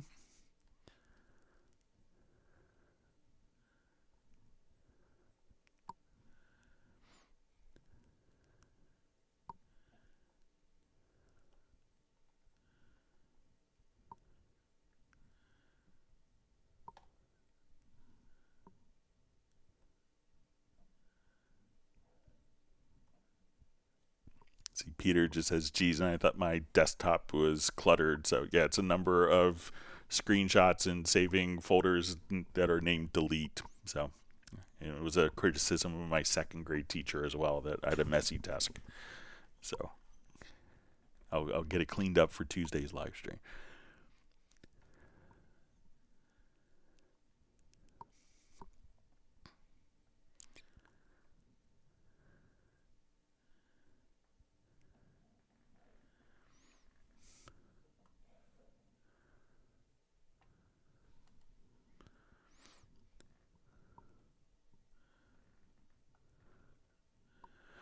All right.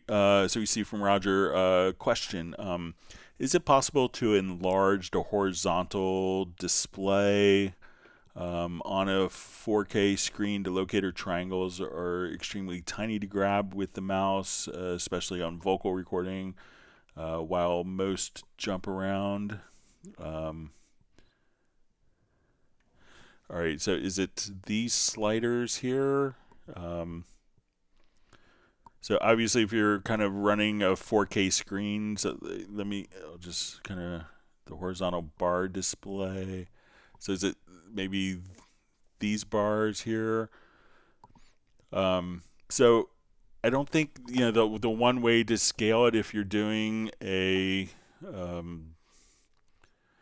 if you're doing on Windows, is maybe, when you're doing a 4K screen, obviously the resolution is going to be much larger. So, stuff will get much smaller. And if you're on Windows, try going to, and this is kind of more of a global setting, but if you go to, and it's not on the Mac, but if you go to General, and I may have a screenshot of it. Let me see if I have it here. If I don't open up my web browser.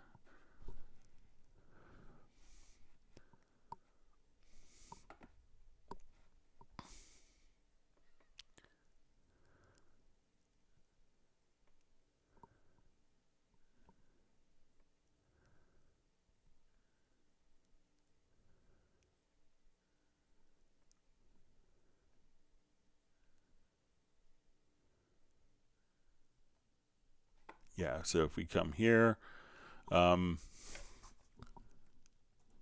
to go to your general preference, and you'll see under the high DPI you could have application scaling.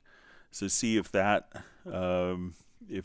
is if you could change that there, maybe to plus 25%. But currently I don't know of another way to kind of change that just off the top of my head. All right, just a quick.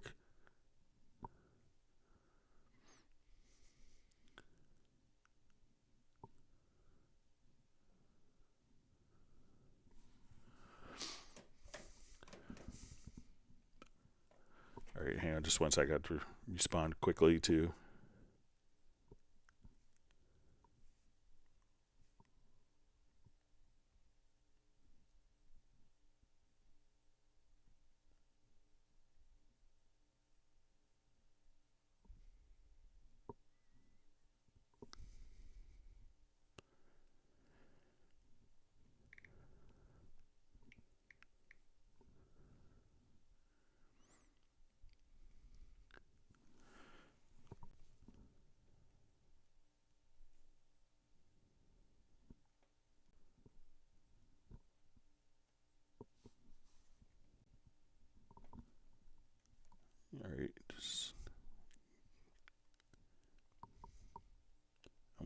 done. Sorry, just an emergency for.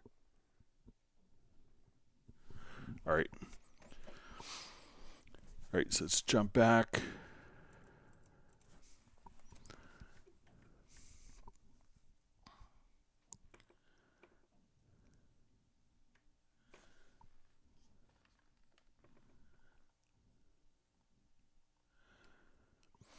All right, so we have a question from Charles who asks, if I open multiple MIDI events and use the edit all parts option, layered identical MIDI, can I write to edit one event at a time? Any alternates to using share copies, group edit for MIDI?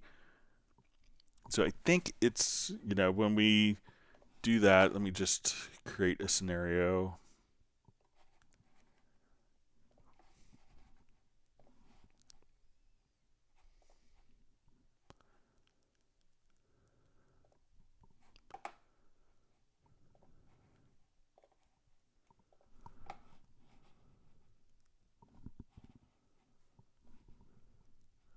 So I think it's going to be treated independently.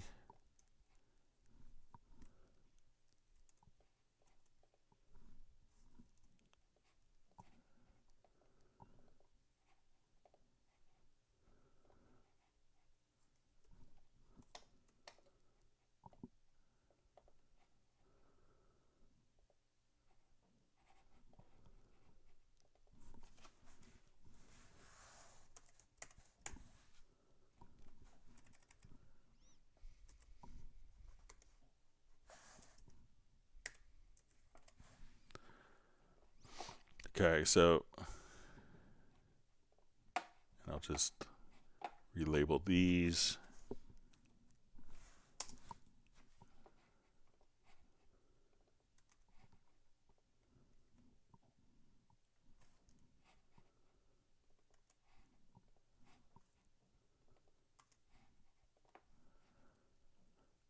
And I'll give these all slightly different colors so we could differentiate them.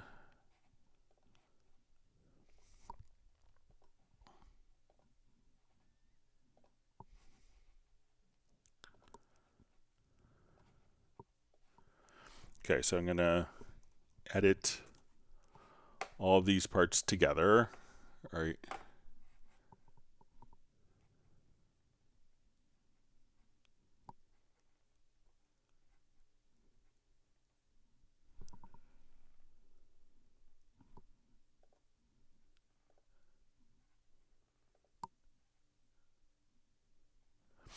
All right, so let's say, so it says I can only write to one MIDI event at a time, any alternates using shared copies. Yeah, so I think that these will, so now if I come over here, let's get to part 2.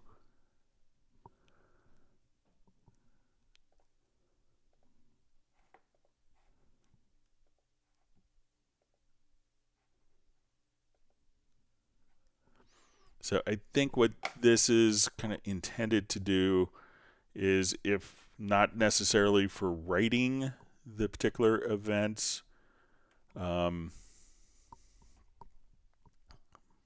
if I wanted to come here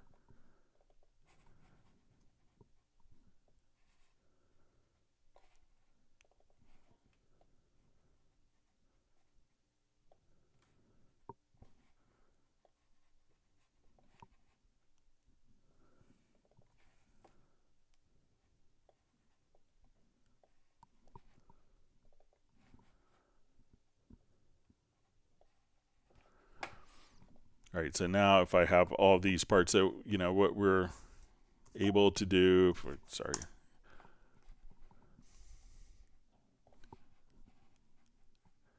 is to, when we have edit all parts, that we could, and I'm going to colorize by event,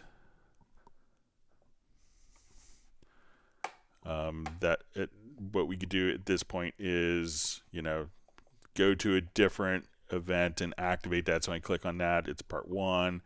I go to this, it's part 3. We can see, we go to yellow, part 2, and part 4 here. So it allows us, the intention is to have these particular events accessible so that they could be edited, as opposed to just, entering in parts. But, what a lot of people miss is when doing this is, let's say, okay, I want to take all these events, and as we're playing, I can just, and if I just record MIDI data in, that it'll record to all 4 parts simultaneously. But I think that, when you see the, the edit mode here, that it's just allows us, and especially if we are going over, like let's say we have shared parts, so now I want to edit part 2, I want to edit part 3, part 4, but not necessarily when we enter in that there's going to be written into the individual parts. And that could be, I can understand the desire to want to do that, but a lot of people, I think, could, enter in parts into unwanted events, or enter notes into unwanted events, and not understand that distinction between the two. But I'll make sure to mention it to the team as well.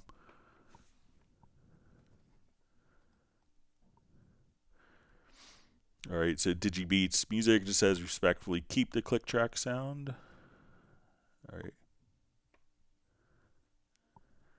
And Gareth wants to change it to a long-tailed macaque, or I guess that's how it's pronounced.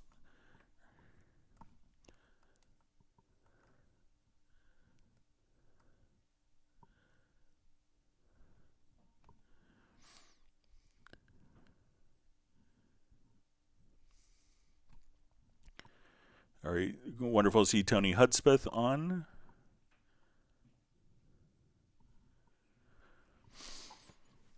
All right, Frederick asks, hi Greg, is it possible to save the preferences to restore them on a new system, for example? Thank you so much. So when you come, you could, once you're in the preferences, these can be just simply, so we could save the preferences as a preset. So if you wanted to save that as a preset, so that could be copied over.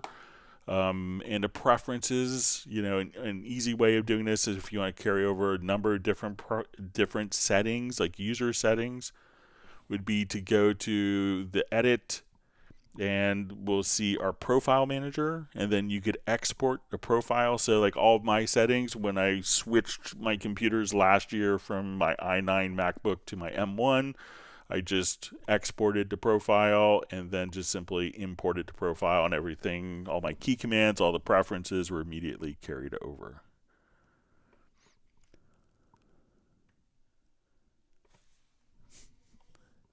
Nick wants me to change the clicks to an angry bloke shouting, now, now, now, now. That'd be good. All right.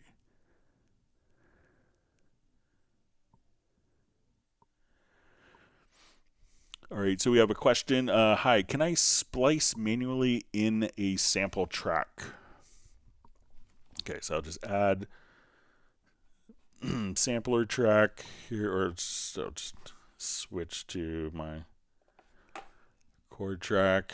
All right, so let's come over here. Let's just drag a loop in. All right, I'll try to drag something that's more. All right, so let's say when we go to slice, we could turn on slice, and then if you wanted to just, go to manual mode, so once slice is activated, at this point we could just put it into manual mode, and I think all you have to do is let me just find the right.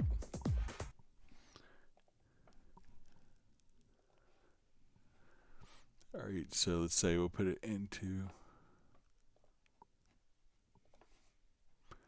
Then I think it's just Alt click to enter in your slice points.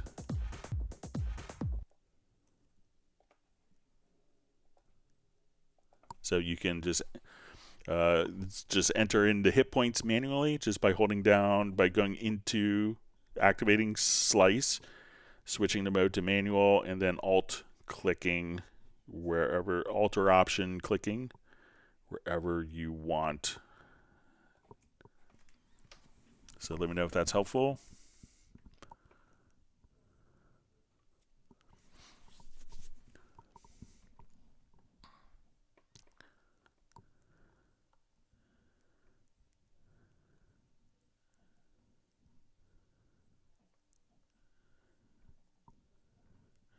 All right, fantastic to see Tim Weinheimer from Mission Viejo. So glad you can make it today. And he just says hello, and he's granted 1 gallon of Kahlua mocha ice cream. Sounds very good. Good flavor selection there, Michael Teams.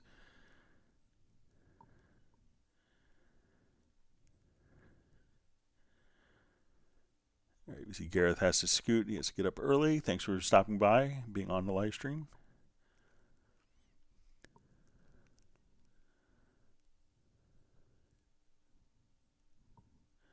Okay, so we see it's Macaque. Thank you for the pronunciation, Gareth.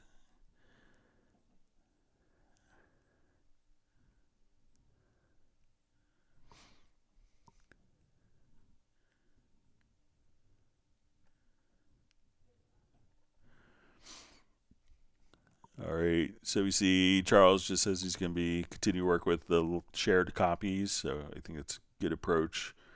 We see Frederick just says perfect for the answer. Thank you so much, Greg. Chance to have you every week in the live stream. So yeah, we do this twice a week, usually on Tuesdays and Fridays, but I just have end of school year stuff for my son tomorrow afternoon, so I didn't want to spend the whole evening doing my indexes, so I appreciate everyone accommodating moving the stream to Thursday this week. But yeah, we look forward to seeing you on future live streams. All right, we'll see if there's any more questions that sneak in. And there's usually about 20 to 30 seconds by the time I talk to when you guys hear. So we'll just give it a couple minutes, see if there's any more questions. I want to thank everyone for the great questions, and I hope everyone has learned a new tip or trick, and I'm grateful that you're able to spend part of your morning, evening, afternoon with me and learning how to be a better Cubase user. I appreciate all of the wonderful questions. I hope that everyone has learned a new tip or trick.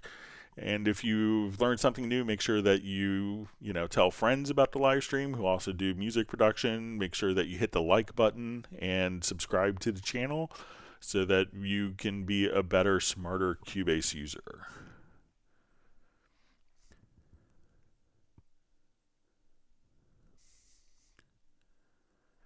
All right, Sable Winters wants everyone to hit the thumbs up button if not already.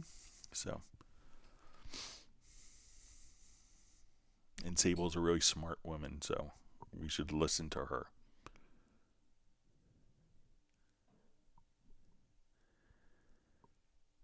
All right, we'll give it another minute or so, see if there's any other questions.